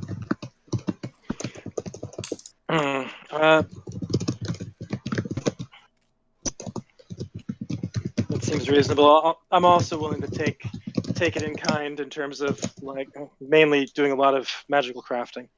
though. My friends are going to need their piece too. Oh, okay. Yeah, I can do that. All right, fine, sure, yeah.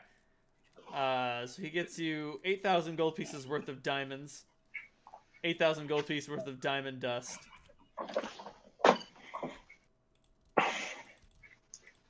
Those diamonds will come in handy.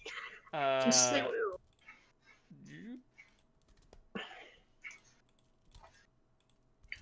10,000 gold pieces in magic ink.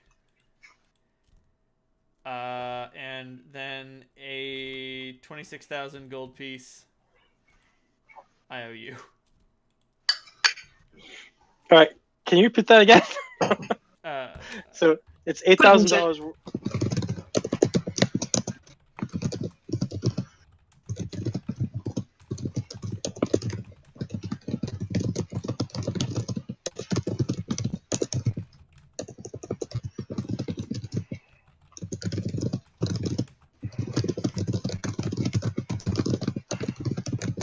There we Awesome. go.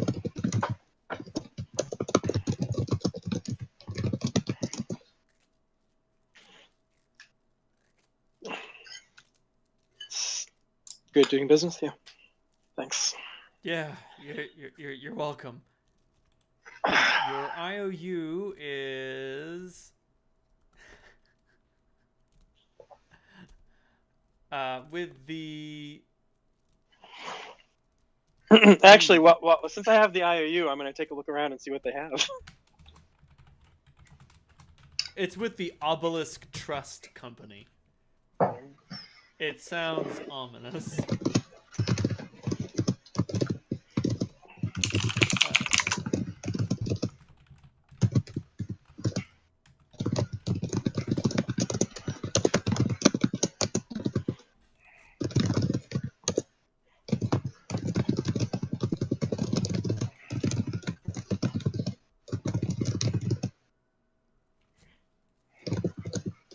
The most notable items on sale today are a scroll of Meteor Swarm, a scroll of Soulbind, a scroll of Freedom, a scroll of Power Word Kill, a +4 Cold Iron Bastard Sword. Where the fuck did they find a caster to do this? I'm looking at it. I haven't run into anyone who can cast any of these spells. You'd be surprised what you can find under the earth. Hmm. And a suit of +3 full plate. Oh, I should mention, the Bastard Sword is small-sized. So it's a long sword. So it's not even a long sword. It's like a short sword. It's no, you're right. It is a long sword. A D10 goes down to a D8. Yeah. Well, if Clementine used swords, I'd know where to go. Bastard sword squad. But yeah, most magical goods that you find in the World Bazaar are pilfered from the tunnels beneath the sewers. That's where the real money is. You can find all sorts of weird shit from the leftovers of Marduk City. There aren't even very many people who could cast those spells off of scrolls. So I'm just visualizing your average 5th level wizard trying to cast Meteor Swarm off a scroll. Well, I mean, it's worth the risk. If you pull it off, you win. Fight's over. True. I spent 4,000 gold pieces for a chance to win this fight.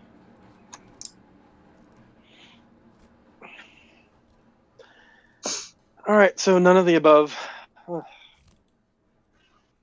those magical books that I wanted in Janam, but other things to do. Alright, I go to 9th and Hennepin and wait for Holt. Holt's already there. Back. I'm already there. I just sort of throw myself into the seat. Oh, fuck. Hey, Sal, you look a little, I'm not fucking cut out to be a merchant. I really am not. Oh, god damn it. Alright. Can't have been that bad.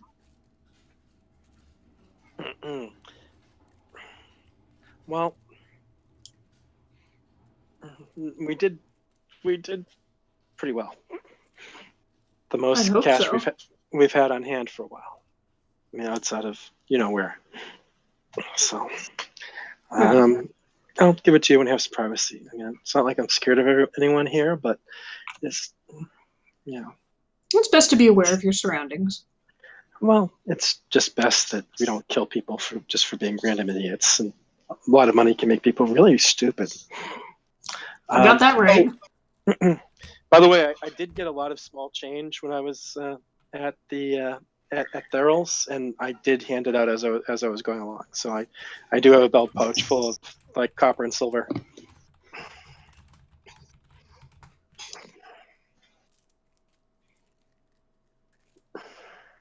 I think I did pretty well for myself. Also, for a first day. Oh, I've got to start working on my magic shit. So, hey, think about it. What you want to do in terms of, I don't know when I'm gonna have a chance, but if you're interested in a tattoo, they take a while to make, but it can be worth it. I love the piece of work that you've given me already. I'll give it some thought. Yeah, this is gonna be a little more than that. Oh. I'll show you once I've made some for myself. Oh, well, now I'm definitely interested.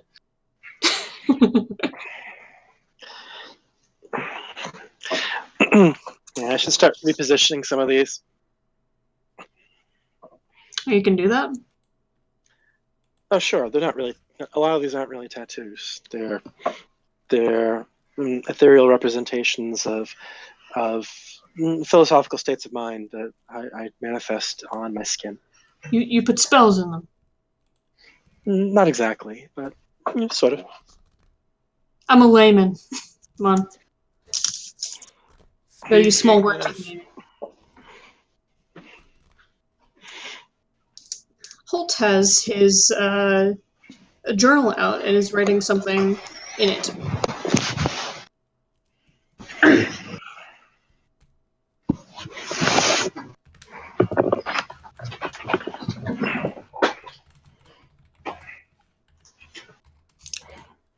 Go get whatever rest you need. I'm not planning on getting in too much trouble for the rest of tonight. I do look up the resident tattoo expert at 9th and Hennepin and start consulting with her. What do you do with her? I consult with her, and I might also need her help if I'm for those hard to reach areas. Do you indulge in any of her other services? Grub's around, isn't he? Nope. Oh, where do we leave Grub? That's a very good question. I think we left him in Wind City. You either left him in Wind City or in Haven. We left him in Wind City. Yeah, he came to Wind City with us. Right. He's in the library. Yup, he is. That's fine. He can get along on his own. Sal? Holt? Where'd you go? That being said, if you're not there, he's probably not going to sleep. Yep. I better get back to him tomorrow. Hey guys, I just read this book about Mardukian fruit. I meant to take him with us, but I forgot to say. You forget. I know. Whoopsie. Yeah, I'm pretty tapped out of 5th level spells and of arcane pool too. So. Wop wop. I would like to walk my way over to the Black Hand before the evening is over. Sounds good. To hand a sealed note to one of the doormen. Oh man, didn't I come up with a list of names? Yes. Oh man. So, you notice some of the faces hanging around the 9th and Hennepin as Gorge, Reaper, Mute, and Filch. Those are 4 of the guys who got recruited as fresh blood. Mm-hmm. and you deliver. The doorman today is Face, and he is a smiley little bastard. You remember me, don't you, Face? Of course, Halt. I also know about the relationship that you have with the management. So I'll make sure this gets to where it needs to go. Good man. Mwah. And Holt will smile at that. He's got a sense of humor. And then we'll go back to the Ninth and Hennepin. I've tossed you the note in DMs. Ooh. Because I always make my own notes.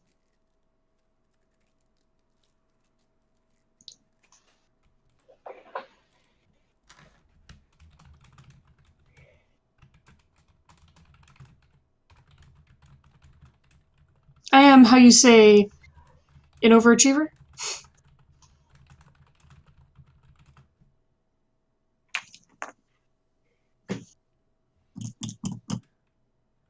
Also out of bev. No. Do not have a glass for my vodka, so I'm just gonna have to drink it from the bottle.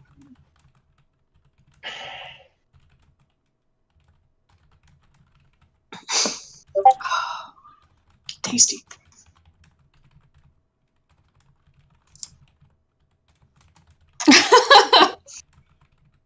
You can just call me a sexy tryhard in your inside voice.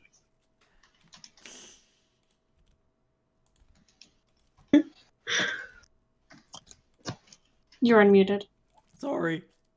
Cap's a sexy tryhard. Yeah, I was thank about you. to say, I got as much.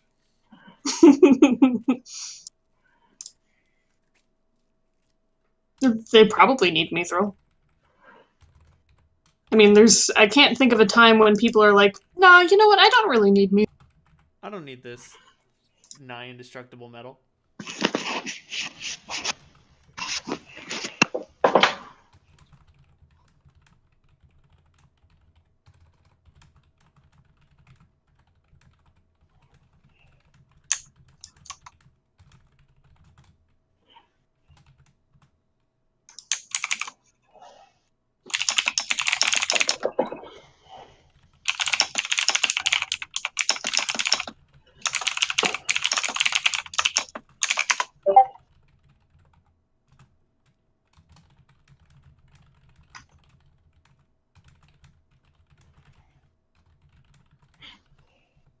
Hey, Holt.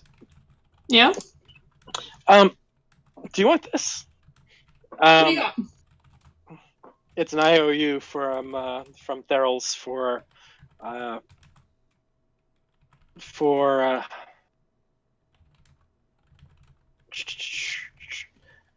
26,000. Oh. Well, I have to go to the banking district anyway to fill out another little promissory note. So that'll do me just fine. I got a lot of stuff in gems and other things, so I can give you like, you know, what solid currency I got. I figured the diamonds and the diamond dust and the magic inks are going to be less interesting to you. Oh, this suits me just fine, and plus you needed those for components anyway, so Yep. It all works out. Thank you. Mm. And then when essentially when we're at a more private place, I presume that I can leverage out around 20,000 gold pieces worth of astral diamonds and such from the first amount I got. So, and then Certainly. leaving me still kind of a little bit brokish, but no. All you have to do is ask me. Well, actually, I'm thinking of taking one more trip to see if Wind City needs some supplies. So if you want to leave me with 10,000 of that. Absolutely.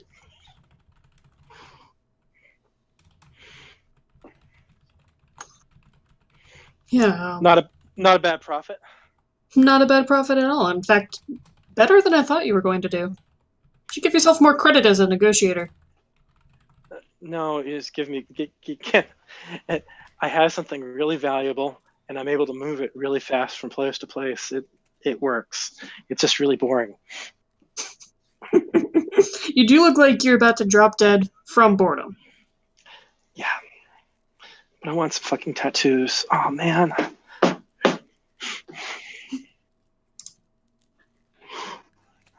Well, Ninth and Hennepin has a wonderful selection of artists. Do you know how much this shit costs? I'm just showing him the ink. What you have currently? Can I guess? No, probably not, but try. 80,000. Actually, you guessed you're on the high side. It's around. Oh. This is around as much as I just gave you. Oh wow! All right.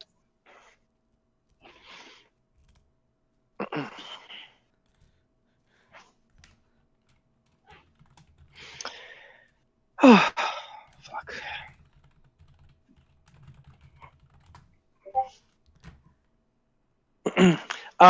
I might indulge myself a little bit with the tattoo artist. Fair enough. Spend 20 gold pieces. You have a pleasant evening. How good is she anyway as a tattoo artist? Fantastic. She is a heartfelt devotee of Kira.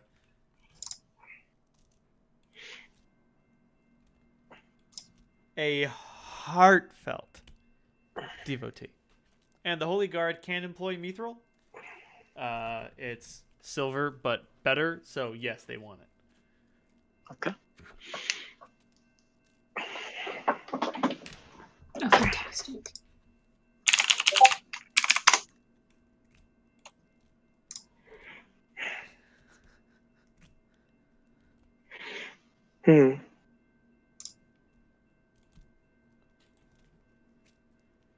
So, does anyone else have anything to do before they turn in for the night? I should mention when Solandra goes off to indulge in with the tattoo artist, Mute hands you the note. Obviously, Mute can't talk. Inappropriate messenger. I'm going said, to. She is a female. Let me find a random race table.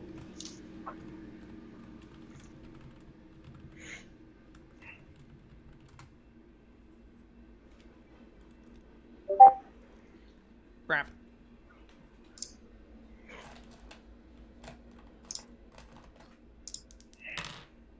She is a hobgoblin. And she's very emotive. Oh, wonderful. I hand her a silver piece and tell her to buy herself a drink while I draft a reply. She gives you a hearty smile. Wonderful. Wonderful. I'm not going to actually make a note for this one. I'm just going to write it out. I don't remember her name. Top of my head, I have to go in my notes.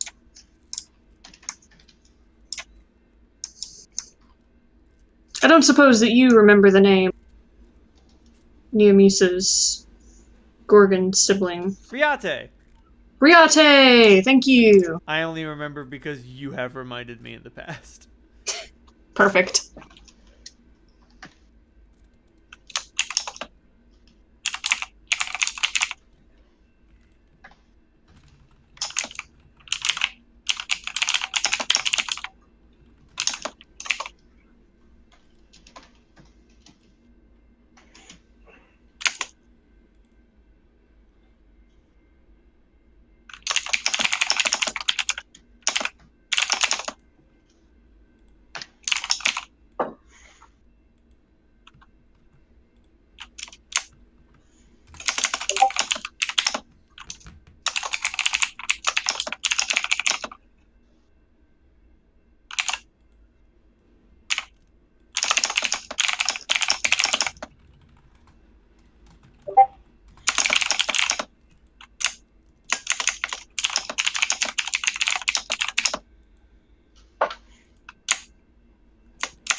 Why is there a penguin with a sack?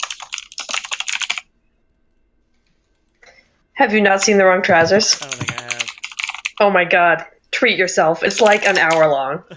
Oh, it's awesome. Everything Wallace is on is pretty awesome. But Wrong Trousers in particular. My favorite used to be the one with the robot dog. Close Shave. Oh, But yeah, that's great. But the one with the cheese too is also awesome. Very first. I never liked A Grand Day Out as much. What the fuck? Oh, okay. But The Wrong Trousers is comedic gold. It is. I also like some of the other stuff that they did, like the one with the zoo animals. I can't remember the name of the. Yeah, I don't remember that one. I don't think I've seen it. I do. I really like Shaun the Sheep, actually. Yeah.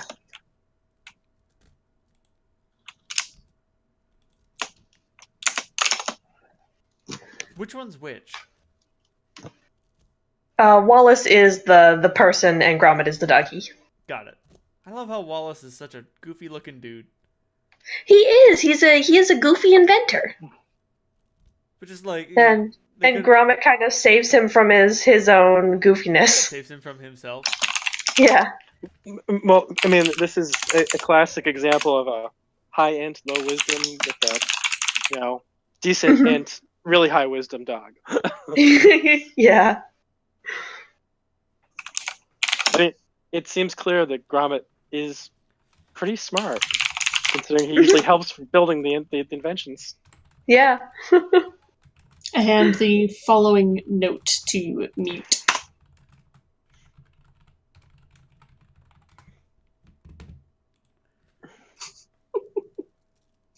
What a good piece of cinema. Man, that part when Wallace is in the museum and all the gates start closing, that freaked me the fuck out as a child. Hated that. So scary.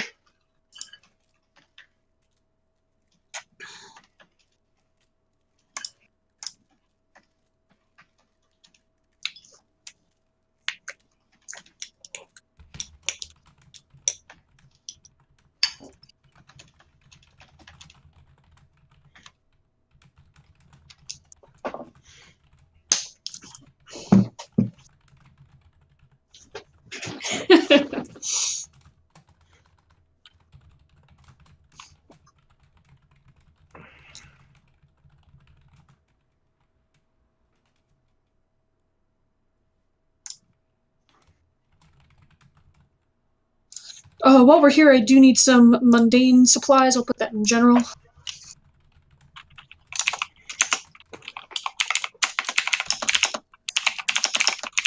Does Holt still need his shaving kit? No. Do you actually? Does your beard grow still? God, No. no.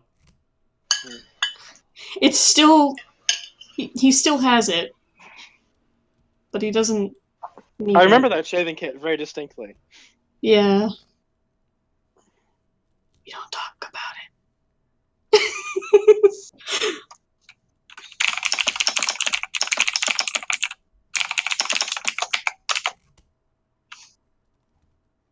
We don't talk about it. Also, what do you know? Gripply is on the random race sheet. There's a random race table. That's cool. At 66 and 67.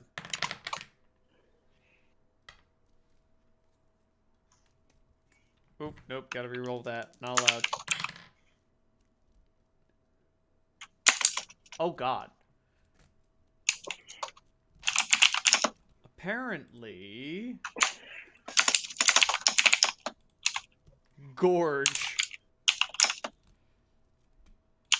is an Ifrit.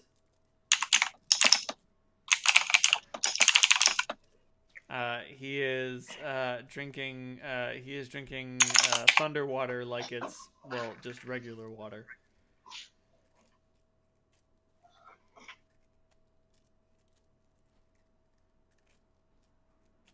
So it says to Mabel, I says, "You dirty whore."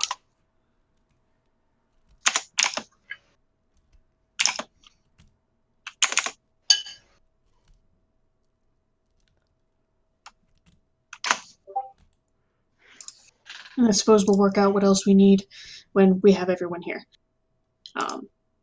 Yeah, I would definitely be down to train some folks at the Black Hand in the days that we have left to kill time. Sounds good. I'm not a good teacher, but I'm a practice dummy who's gonna beat the shit out of them if they get it wrong. Right. I'm gonna munch, and I'm gonna crunch. Anyway, so Solandra, the day dawns. Do you go pick up grub? I go pick up grub. I actually, fuck grub. I'm sorry. I ran out of teleport spells. It's okay. You should really sleep now. And he's just like, "What are you talking about?" No, I'm fine. I ease him down and then kind of like, do all the little stuff in the formula that Alexander gave me, and then hey, how come Alexander doesn't do this? Alexander's the one who came up with this stuff. You win today, Sal. Never mind. You find him sleeping in a. You find him sleeping at a desk. And a three-fingered person, or a person with two hands upon which there are three fingers, comes up and says, You left him in capable hands. Oh yeah, I ran out of my teleports. Fuck. I'm glad he's okay. Thank you, Alexander. I should have talked to you before. It was only a stroke of good fortune. I've recently recentered myself. You seem good. I'm much improved. Well, it's good to see you. It's been a freaking insane few. But good. It was good. It was good. We got the deal back from Armstrong. So. Yes, I noticed. Bowman told me as such. I'm actually going to visit him next because I have a good shipment of mithril for his consumption. That's something we'll be able to use, but don't expect too much in the form of an earnest payment. I know, but I figured at least if I get my money back with a little extra, I'll be happy. They get the Bowman at least gets the friends and family discount. Not the fuck buddy discount, but maybe if he sends Corgan in, we can talk. Is that greater or lesser? Greater or lesser fuck buddy, or greater or lesser discount? Greater or lesser discount. Oh, it depends on the fuck buddy, I suppose. It's sort of a sliding scale. Fair enough.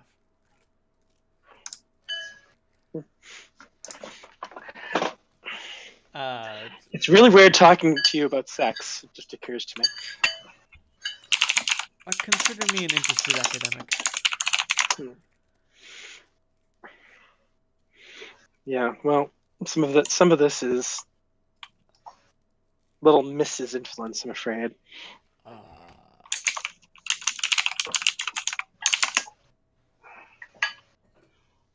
Not Little Miss Clementine, the other Little Miss. Oh, yes, I understand. I understand how a baser instinct can drive you to irrational behavior. Yeah. I always liked irrational behavior anyway, so. Well, sort of. It depends on the circumstance. I can be very rational when I'm doing other stuff. Hey, let me show you my designs. Yes, please. I take out my book and show him what I'm planning on for the tattoos and like some of the other spells that things I'm working on. At least you appreciate this stuff. Oh, and also I'm trying to figure out a way of sequestering the temple of Gemma so that ill influences don't leak out. Oh. I'm wondering if you had. Yeah. I figured that there are a series of very powerful sanctifying spells. I could give you some notes about them, but I don't have any scrolls. If you really wanted someone to keep an eye on them, are you familiar with the Order of the Salt Knights? No. At the western corner of the Slayheim Salt Flats, you'll find a group of devoted mutants. They call themselves the Salt Knight. They have purified themselves in the salts of the Salt Flats. Apparently, it has miraculous powers. Interesting. I imagine with them and probably with some help from Sarush, we might be able to do something. That's possible. Do you think I need to get Bowman involved? I mean, it's a kind of a big trip for him. I don't think you'd be able to spare the resources at the moment. A graveyard is still awake, you know. I know. That's next on our list, and I'm just sort of trying to get more ready for it. I mean, we're strong, but we're not indestructible, at least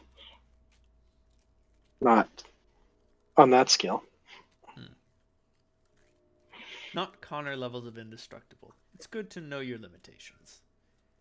Yeah. It's hard sometimes when you're walking around in a city like this, and it can make your ego start to go all over the fucking place. That is... Holt's staying surprisingly centered, though. Oh, well, that's good.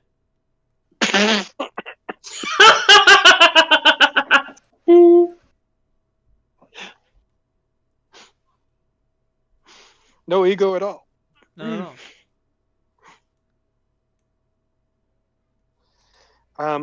So Clementine, this is a hard conversation. Clementine is off Suffering on her from own neural at the moment. degeneration? Yes. So I won't worry about it as much. Well, it's hard not to. Why? It happens to us all. She just gets to choose the flavor of her dementia. I suppose that's fair. You won't ever have to experience what she's going through.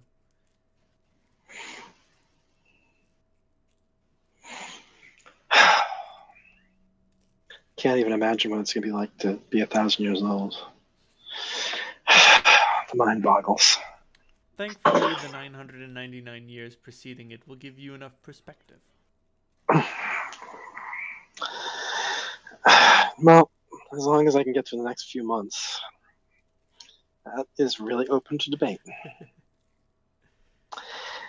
Alexander, thank you. It's a pleasure. It's nice to be able to talk to someone who understands the words I use. You're welcome, Miss Patelis.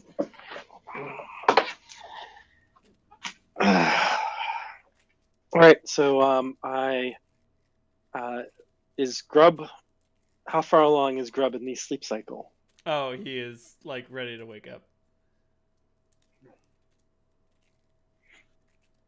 Give him a little kiss in the back of his neck. What? I'm on the other side. I'm really quick, so I'm like, hey, what's up? Hey, Sal. I was wondering who that was. Things are gonna get a little weird. I just walked over. Oh. What? He looks around and he's like, Did one of the monks kiss me? I think it was Alexander. Ooh. That's a problem. And he looks up at Alexander and like Alexander doesn't notice him at all. All right, so my massive bluff score. That is a... Ooh, that's better than I thought. An 8. And he just looks at you and you're like, yeah, it was Alexander. It was really weird. And he's like, you son of a bitch, and like he gives you a little Hey, shove. wait a second. I take offense at that. You're right. You're the I'm daughter a of a bitch. bitch. Well, that too, but I'm a bitch in my own right. It's fair. It's fair. Let's not bring your lineage into it. Yeah. Better. All right, I'm gonna need your help with this tattoo. So, oh yeah, we're making money. Oh, okay. Mm-mm. All right, how much do we get from the Holy Guard? Any profit, or is this like a a donation? No, they can give you 30,000 gold pieces worth of art objects, but that's gonna fill your bag of holding up. Crap. Then again,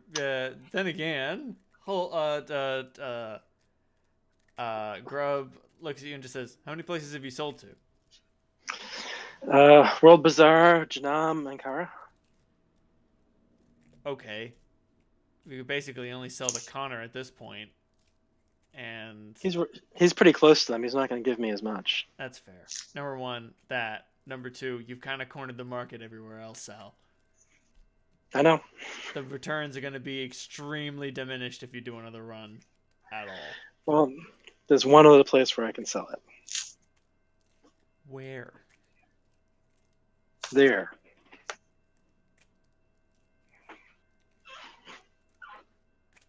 Did you point to something, or are you referring to District 5? I'm sorry, District 6. Nope.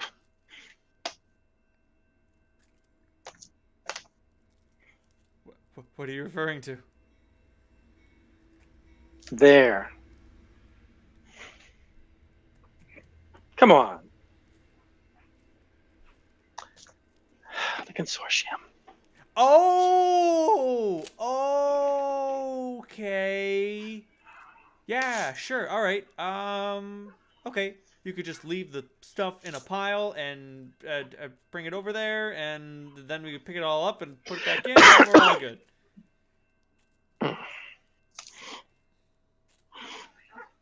I'm curious. What do you think art objects would sell well? I mean, probably. If you're gonna enchant an amulet, you might as well make it look good. And like they could probably do something with an enchanted painting of whoever the fuck this guy is. Should I try to sell these in Janap? They definitely have the aesthetics for that. You're gonna lose money though. Well, as long as I can get more than the 20,000 I paid for the freaking vessel. You can't. Oh. Can I sell in the consortium for better? Yes. They do still love exotic art. So do you make a consortium run? Yeah, I'll sell that on the consortium, and then I will use the money that I make from that to buy more to sell more mithril to the consortium. Got it. So you lose the 30,000 in art and make 25,000 in guild funds, and then you spend 20,000 to make 52,000 in guild funds by selling mithril.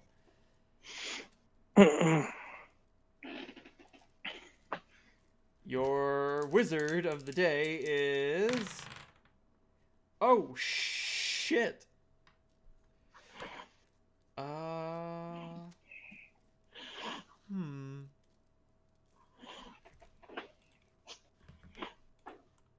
All right, so we put in 75,000 in guild funds, roughly.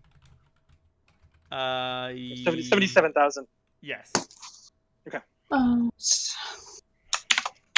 Well, I'm gonna take that rate out, probably. I'm just writing that down. Yep. Because I will update the tab once we're all done. So if you add or subtract from consortium funds, make it known in Gen Chat, because I keep meticulous track of it. Okay. You're find a very agreeable wizard who quickly agrees to all of your prices. Okay. Yay. Bored now. Want to make tattoos and pretty things. All right, I'll help you. Grub gives you a hand, cutting all of the creation times by 75%. All right, so I am going to make a tattoo of natural armor +5 and a tattoo of haste, which is like boots of haste. Damn. Got him. I'm also going to start retraining my haste arcana for close range. But, that was just day one for that. Right. It'll be a while. Later. Holt, you get down to business to defeat the Huns. I do.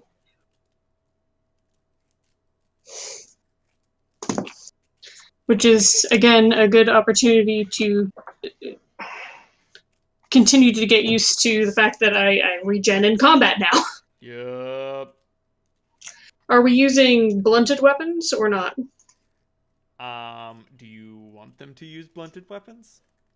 I don't care if they use live steel against me. I was about to say, you are definitely using blunted weapons. But I will cleave you in two if I don't use a nerfed sword. Yep. You have a lot of skill and you have a lot of talent, but you're not a fantastic teacher. I'm not. That being said, like you definitely have a commanding authority. So, even though they haven't learned as much as they perhaps should under your tutelage, they still feel really good about it. That's good, and they get in a very good workout. I mean, as good or as awful as you want to make them feel. I don't know. What kind of people are we dealing with here? If they're being a bunch of annoying pricks that think that they're all that, I'm gonna put them in their place. No, for the most part, you're dealing with some hardened professionals. We're talking. Then I'll treat them as such. Sneak thieves and alley grifters who have decided to get a leg up on the pile and go pro. Do I recognize any of them from the Chaos Forge? You do not. Okay. These are independent folks. That being said, there is like a small contingent, a band of misfits, if you will, who are always quipping and always like talking out of turn when you're explaining something. How do you deal with these loudmouths? Which ones has the loudest mouth? Her name is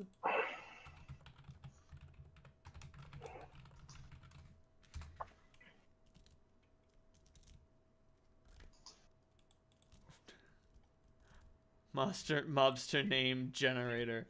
Marilyn Razor Viti. Marilyn is definitely the loudest of them. Fine, you think you're hot shit? I'm not even gonna grab a weapon. Face me in the ring. If you can bring me down, then maybe you should be teaching these kids. Okay.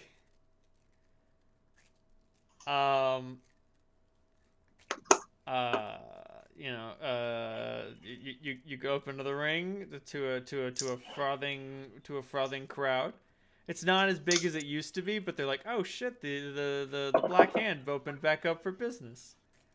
I got 3 silver pieces to rub together. I'm gonna pay 1 silver piece for my seat, 1 silver piece for a meal, and 1 silver piece for some booze. And everything else is gravy. Oh shit, so these training sessions are like part of the entertainment? No. Your training sessions are in like a special training area out back. Oh fuck me, I didn't want to take her on in front of a crowd, but you know what? Fuck it. I mean, there's one ring. Alright, let's do it. The ring underneath the fantastic fresco I didn't think this over, but that's not the point. That's true. You did not think this over. And I'm gonna accidentally humiliate this kid in front of a crowd. You are going to humiliate this kid in front of a crowd. She will grow to hate you.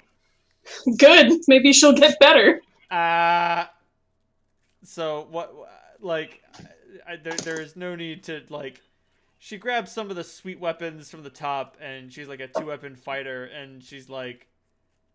So like you guys strip down to sort of like bare clothes. Give me a second to adjust my armor class accordingly. Like there's no point. Like do you while you're in there, do you grab a shield, or are you just going to like totally embarrass this woman? I'm going to totally embarrass her. Okay. So she chops you up a bit. My AC's 23. She can hit me. Yeah, no. She is capable of hitting you, yes. You know what? Does she even hit you? Yes, she does give you a slash for 11 points of damage, and you're like, whatever, Melvin. And over the course of the fight, as I'm mostly trying to drag it out for a good couple of minutes, because we're in the arena. Right, let's make this shit look good. Let's give this a show. You go full defensive. How many points do you have in acrobatics? In acrobatics, I have a +1. Okay, so your armor class goes up by 4, and she has a much harder time hitting you. And you're like, and she's just like, stand still, damn it! And like, the thing is, you are standing still. Like, you're not moving a lot. Like, they let you keep your gauntlets, and she's got a sort of like a big board with a nail in it in one hand and a little shank in the other, and just like you just bat the board with the nail that nailed it away, because you still got your gauntlets on, and you're able to like turn away the knife or like grab it. Like you got your gauntlets, you can't just grab it and throw it off, and like eventually the crowd just starts laughing at her. Because like, this isn't the blood sport that they came for, but this is funny. This is a good bit. I like this bit. You see what's going on here? It's a good bit. So you play keep away for a couple minutes. Mm-hmm. Then what? Then I'm going to disarm her. If I'll let her pick up her knife just so I can disarm her. And with it in my hand, I'm going to cut a line across one cheek so that it will scar. And then I will actually go on the offensive and use some unarmed attacks to beat her up a little bit. You clobber this poor woman. I say poor as if she's not like doing her damnedest. Like, she's obviously not defenseless, but against your absolutely superior skill, there's not a lot she can do. So like, yeah, you pin her up against the cage and give her a nasty cut on her cheek that causes her to cry out in pain, and then you drop the knife and you just sort of pummel the shit out of her.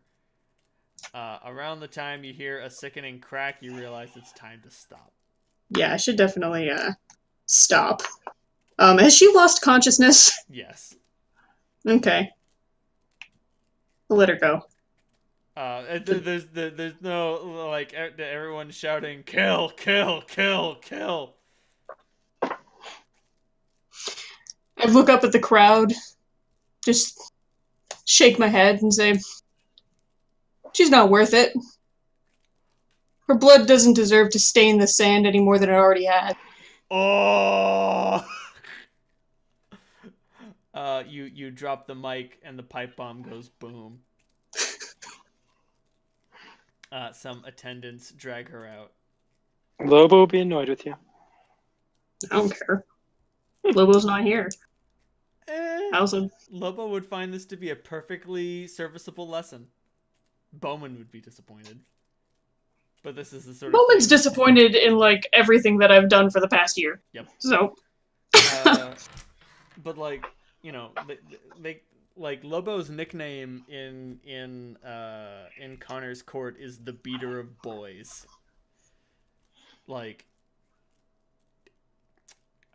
beating isn't his first. Beating is actually his last resort, but he is not afraid to get to it when it comes to training someone to fight. And only in the name of training someone to fight. He would never consider it like he has a lot of ranks in education. He would never consider exerting violence on someone to try to teach them anything other than how to also commit violence. Violence is the language that we're speaking here, and I'm going to make sure to teach it good.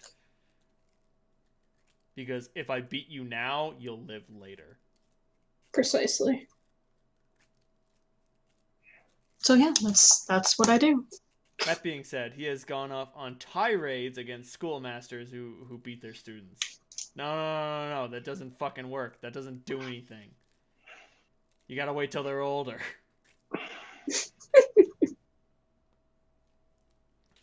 But, yeah. They call her Maryland Bloodbag VD now.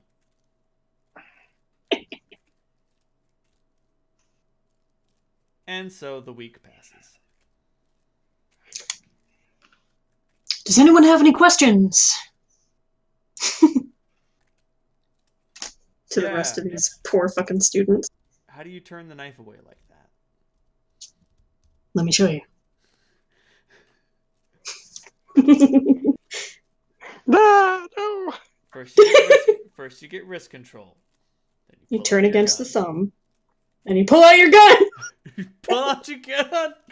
No. Wait, what do you mean the rest of you don't have guns? You guys don't have guns? We should invest in that. Note to self, invest in guns. Clementine, you awaken from your deep slumber. You gotta unmute my beautiful wife. She is unmuted. No, I had to unmute myself. I was trying to find the from Mulan where Mushu wakes up. I live. Sorry, Monster keeps opening this door. Fucking I live gif. First goddamn result. There it is. Your gif foo is weak.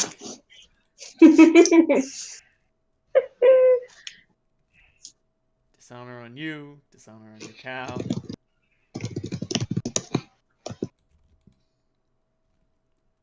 Mushu went to go awaken the great stone dragon. But it was already awake. Yeah. That visual metaphor was lost on me for like 10 years. Anyway. Clementine, you feel so goddamn well rested. A little unfocused, though. Yeah. I would say Clem's she's pulled herself out of the river in D4. Right.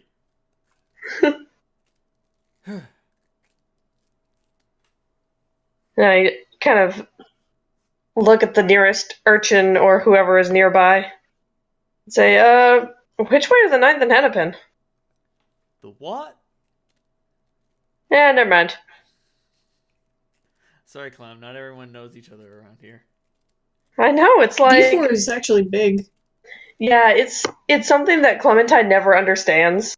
Oh, She's yeah. like, what do you mean you don't go back 15 generations in this one spit of land? Like... Well, like, imagine if New Hampshire was a city. Yeah, exactly. So, I mean, technically, is D4 actually bigger than D3? Technically. Yes. The districts get bigger the further down you go. That's what I thought. It's kind of weird because, you know, the amount of people that would live in a concentrated space in D4 would seem to use more food than... But never mind, I won't go into that. There's a lot of arable land in District 3. There are gardens. There are huge tracts of land! Also, like, a lot of the creatures in District 4 will just eat anything. Or anyone. That's true. Like, District 3 is only feeding, you know, the pink skins. The Smash folk and the Rat folk. The Smash folk and the little people, they'll eat, like, anything, dude. You don't know how old that bread was. You don't know. Halt. None of your fucking business. That's how old it was. That was like 20-day-old bread.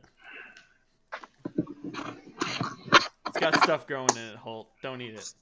Don't eat it. Gotcha.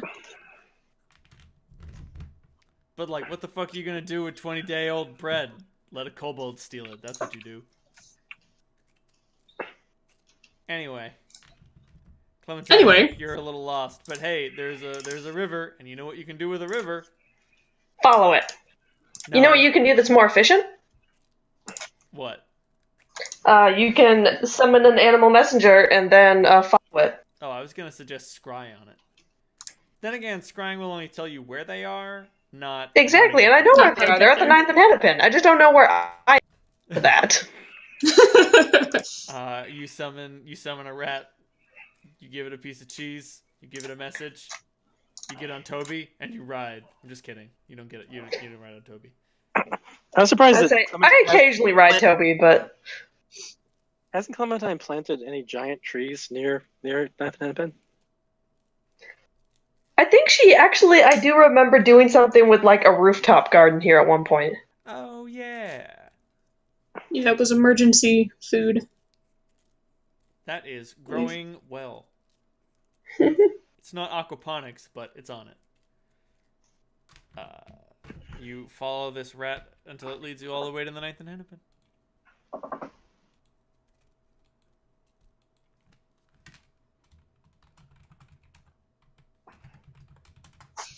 Grab my phone real quick.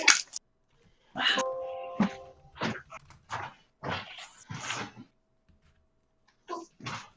me just double check that. Phone grabbed, and I can grab. Oh, yeah. Grub can definitely craft you a metamagic rod. What metamagic rod do you want? Empower, just the normal one. I don't need the greater. It's one of the cheaper ones, so it's what I can afford. Yeah. Yep, you got it. If you want an empowered metamagic rod, you can put 16,000 gold pieces in his hand, and he will make you one.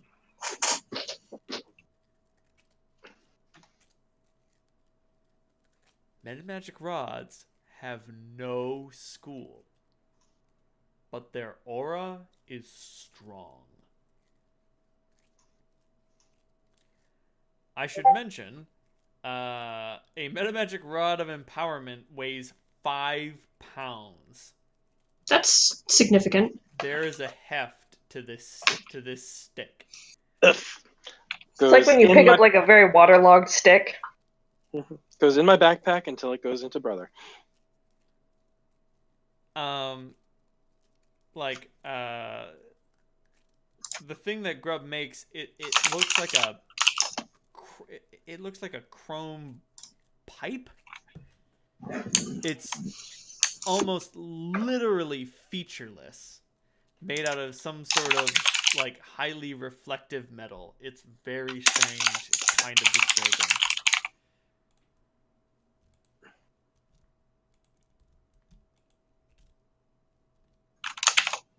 Oh boy. Come on, upload, you coward. Oh, very nice. I drew that super fast. Those are the things I was looking at for reference. Nice. Are you going to try to have that applied on yourself? That's the idea that I'm going to propose to Salandra. About to say, you'll definitely need her expertise. Yeah, she had to...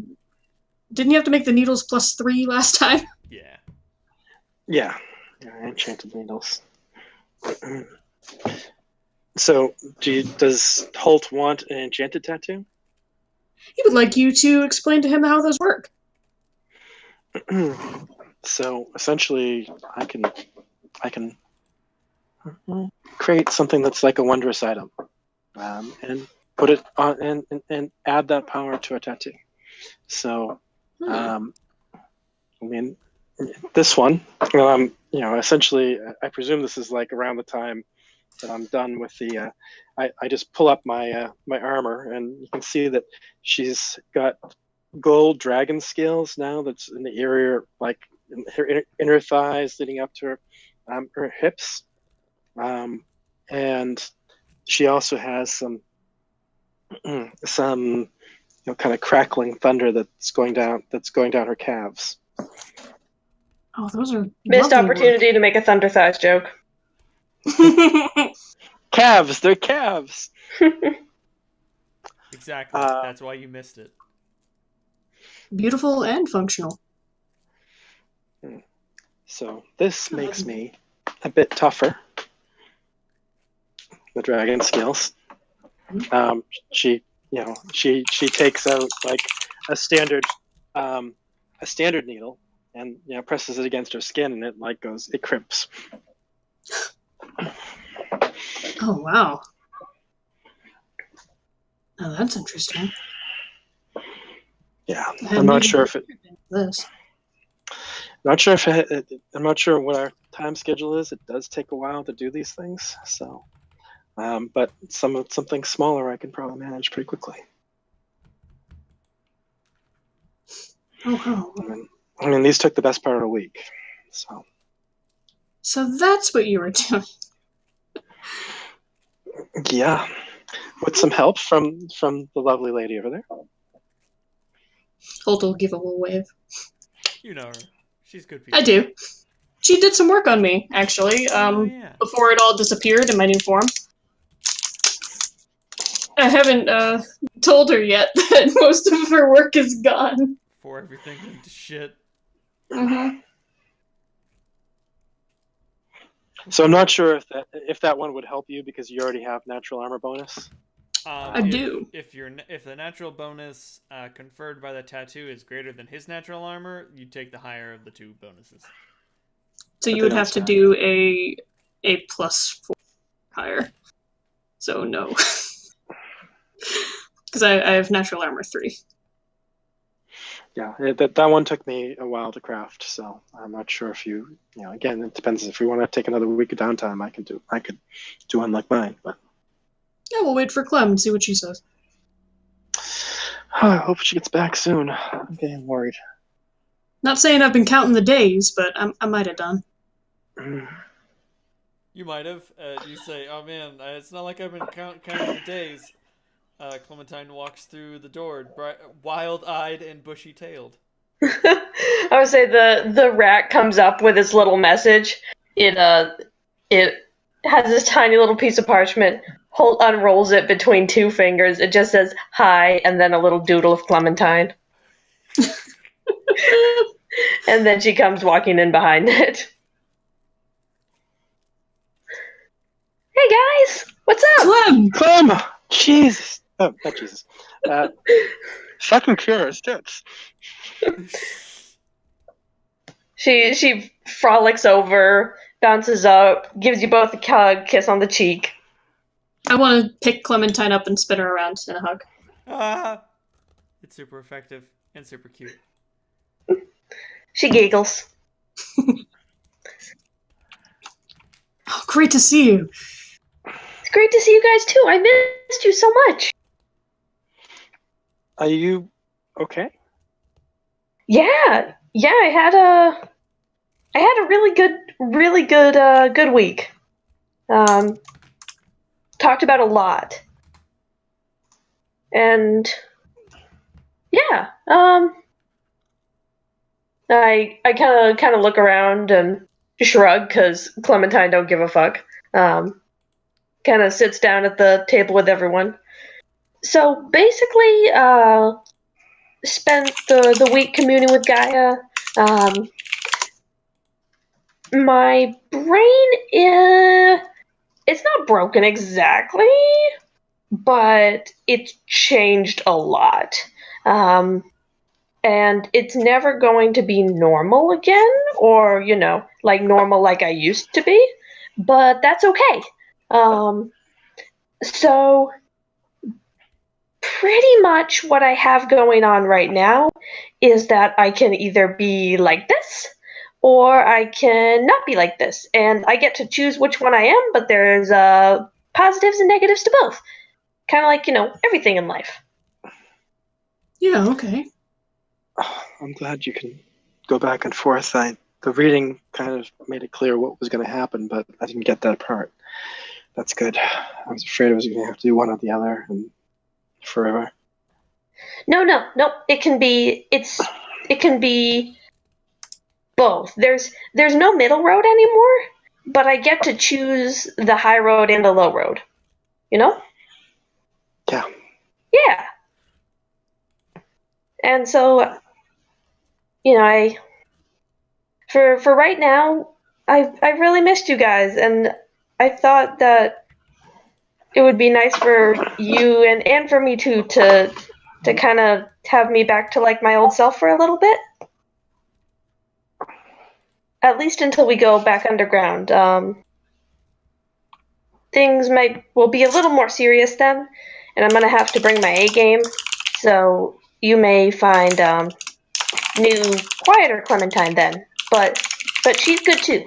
She's just different. Is that okay? Clem, of course it is. I would have you with us in any form. Good.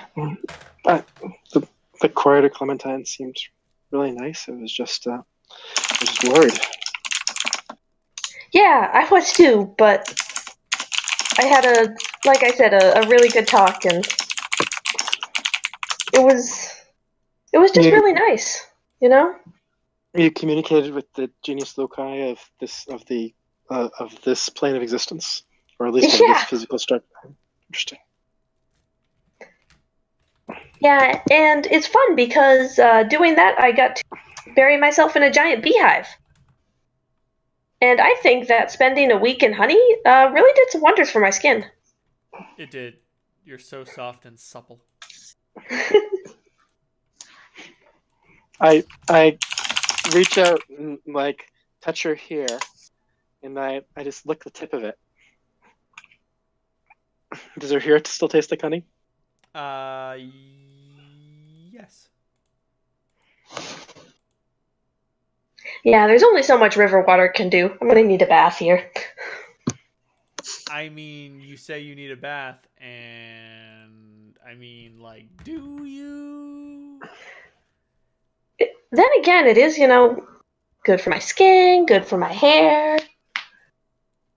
Maybe I'll save the bath until we go underground.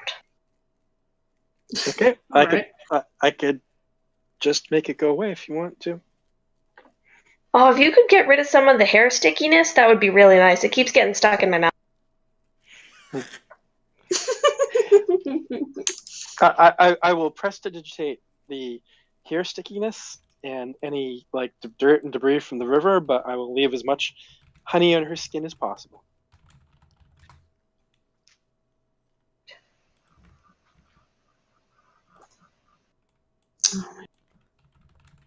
Hi, bitch.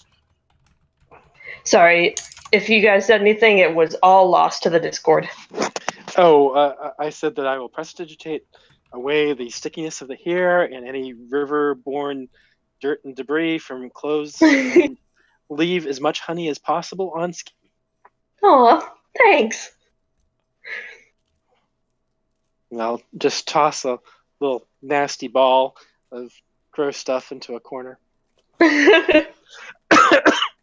Ah, so sticky. Okay. Did you know that the Fae in the wilds are blue? I did not know that, no. I probably did. I'm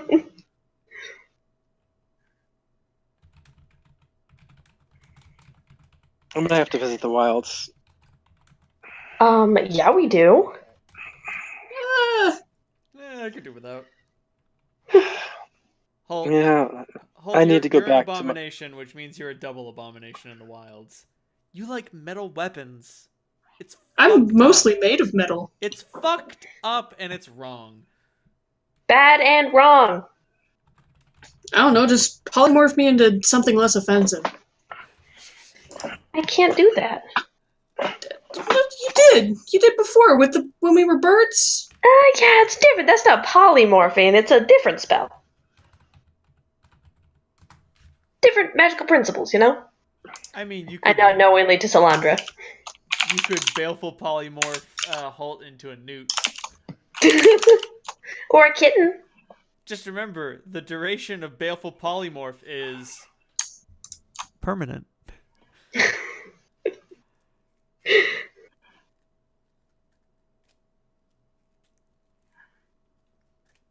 That's a lot of D6. it's a lot of d6. Well, the damage doesn't go up by 10d6. The damage goes up to 10d6.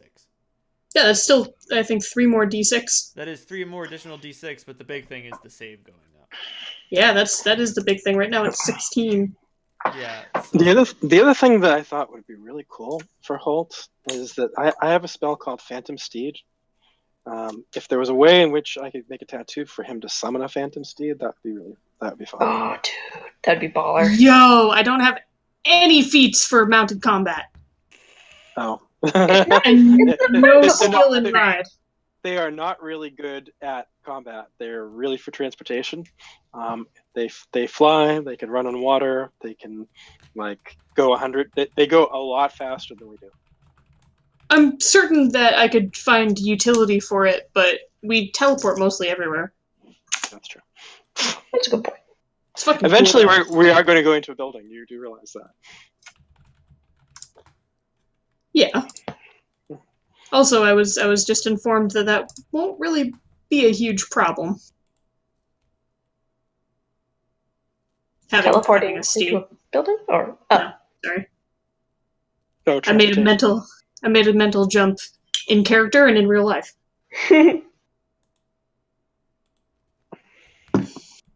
Holt, what's your fire resistance? Fire resistance is 15. You'll need it. Dude. Ooh. Now that's interesting. Stroll up to fucking Bowman's corner office window. Like, hey! Look at girl, this! Hey. So what tattoo do you want? Would you like me to try to do the? Unless you think that you could do something that would help my mental defenses. It's not a bad idea. I mean, we could do a cloak of resistance, right? Yes, you could make a tattoo of resistance. 10d6 cone of cold that recharges, or plus I'll throw whatever an to my will additional charge save. of cone of cold because that seems appropriate for the price. So you get 2 10d6 cone of colds per day with a save of Dave. What's your 5th level spell save DC? 20 something. Let me see. 23. Yeah. So with a DC I'll take it. 23. Okay. I'll take it. Yep. I have my share of 26k that I just kind of push in your direction. All right. What's the name of the tattoo artist? She was never named. I just know that I'm familiar with her. Yeah. Don't worry. Give her a about name, it. Reynold. Oh, fucking god. Fine. I wave her over for a consult. I tell her my ideas. Ooh, very nice.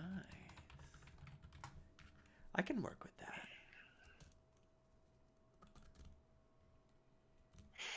Yeah, his skin's a little too tough for a standard needle, so I'll have to augment it a bit.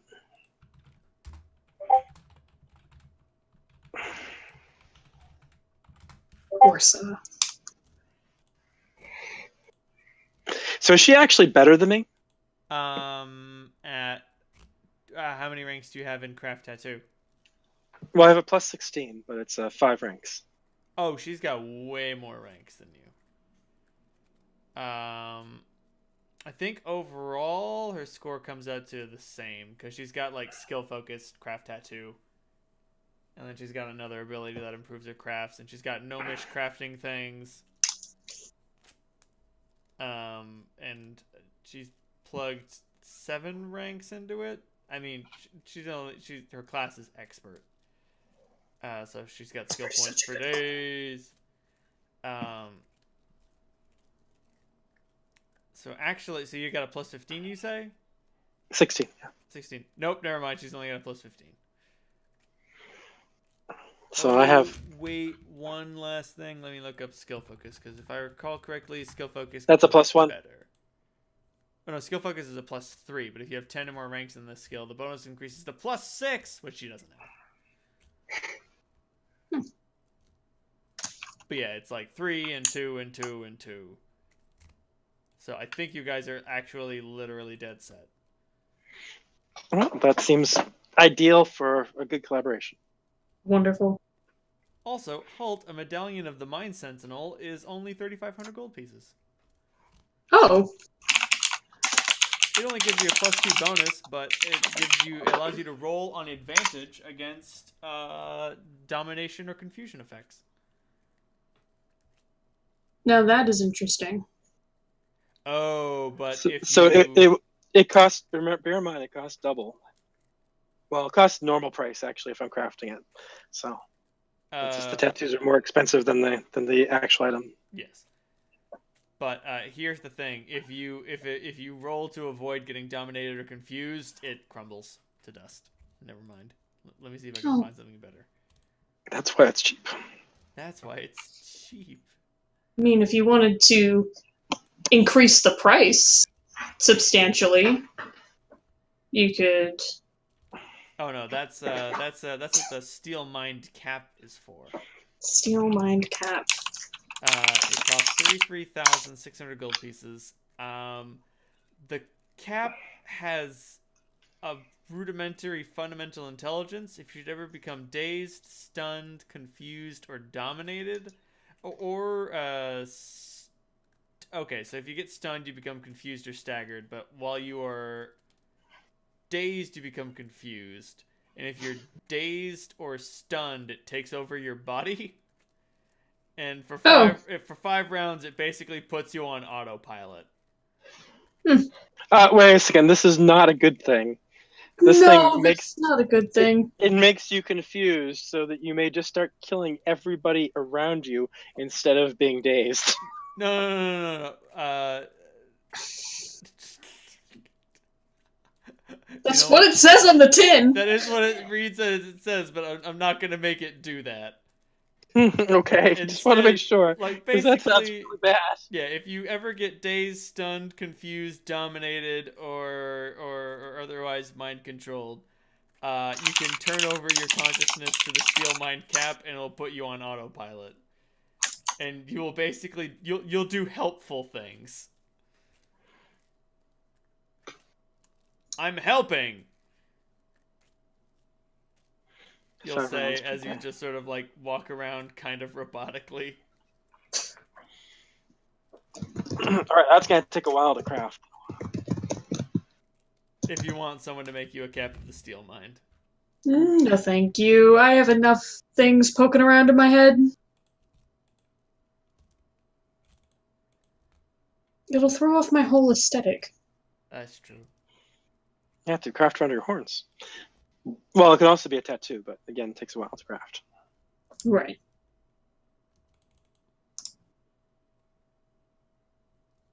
What are the eyes of the Mind Master? Oh! I think that... Okay. It's a pair of thin, faceted ruby lenses that are worn over the eyes. On command, you can cast Charm Monster. Just cast it. Whenever you want. Once per day, you can cast Dominate Person. No. Worth it. So you guys craft some stuff. What? Oh, nothing. I see the reason why you didn't really want us to get crafting skills initially. They're sort of a pain in the ass. Aren't But they? cool. Now just shut up and and accept the treasure I give you, and then shut up again. I just thought the tattoos would be fun. They are fun. They're super fun and they're super thematic. They also require math, and math requires time. Speaking of time, I am a sleepy sheepy. Sleepy Reynolds, sleepy boy. I'm so slept. So I'm gonna call it here. Okay. Now that the party is reconvened, during the break, everybody write down everything that you create or craft or buy or have tattooed and inscribed upon your person. And then we'll do some I'm also math. I'm also casting some permanent spells and a contingency. You're a monster.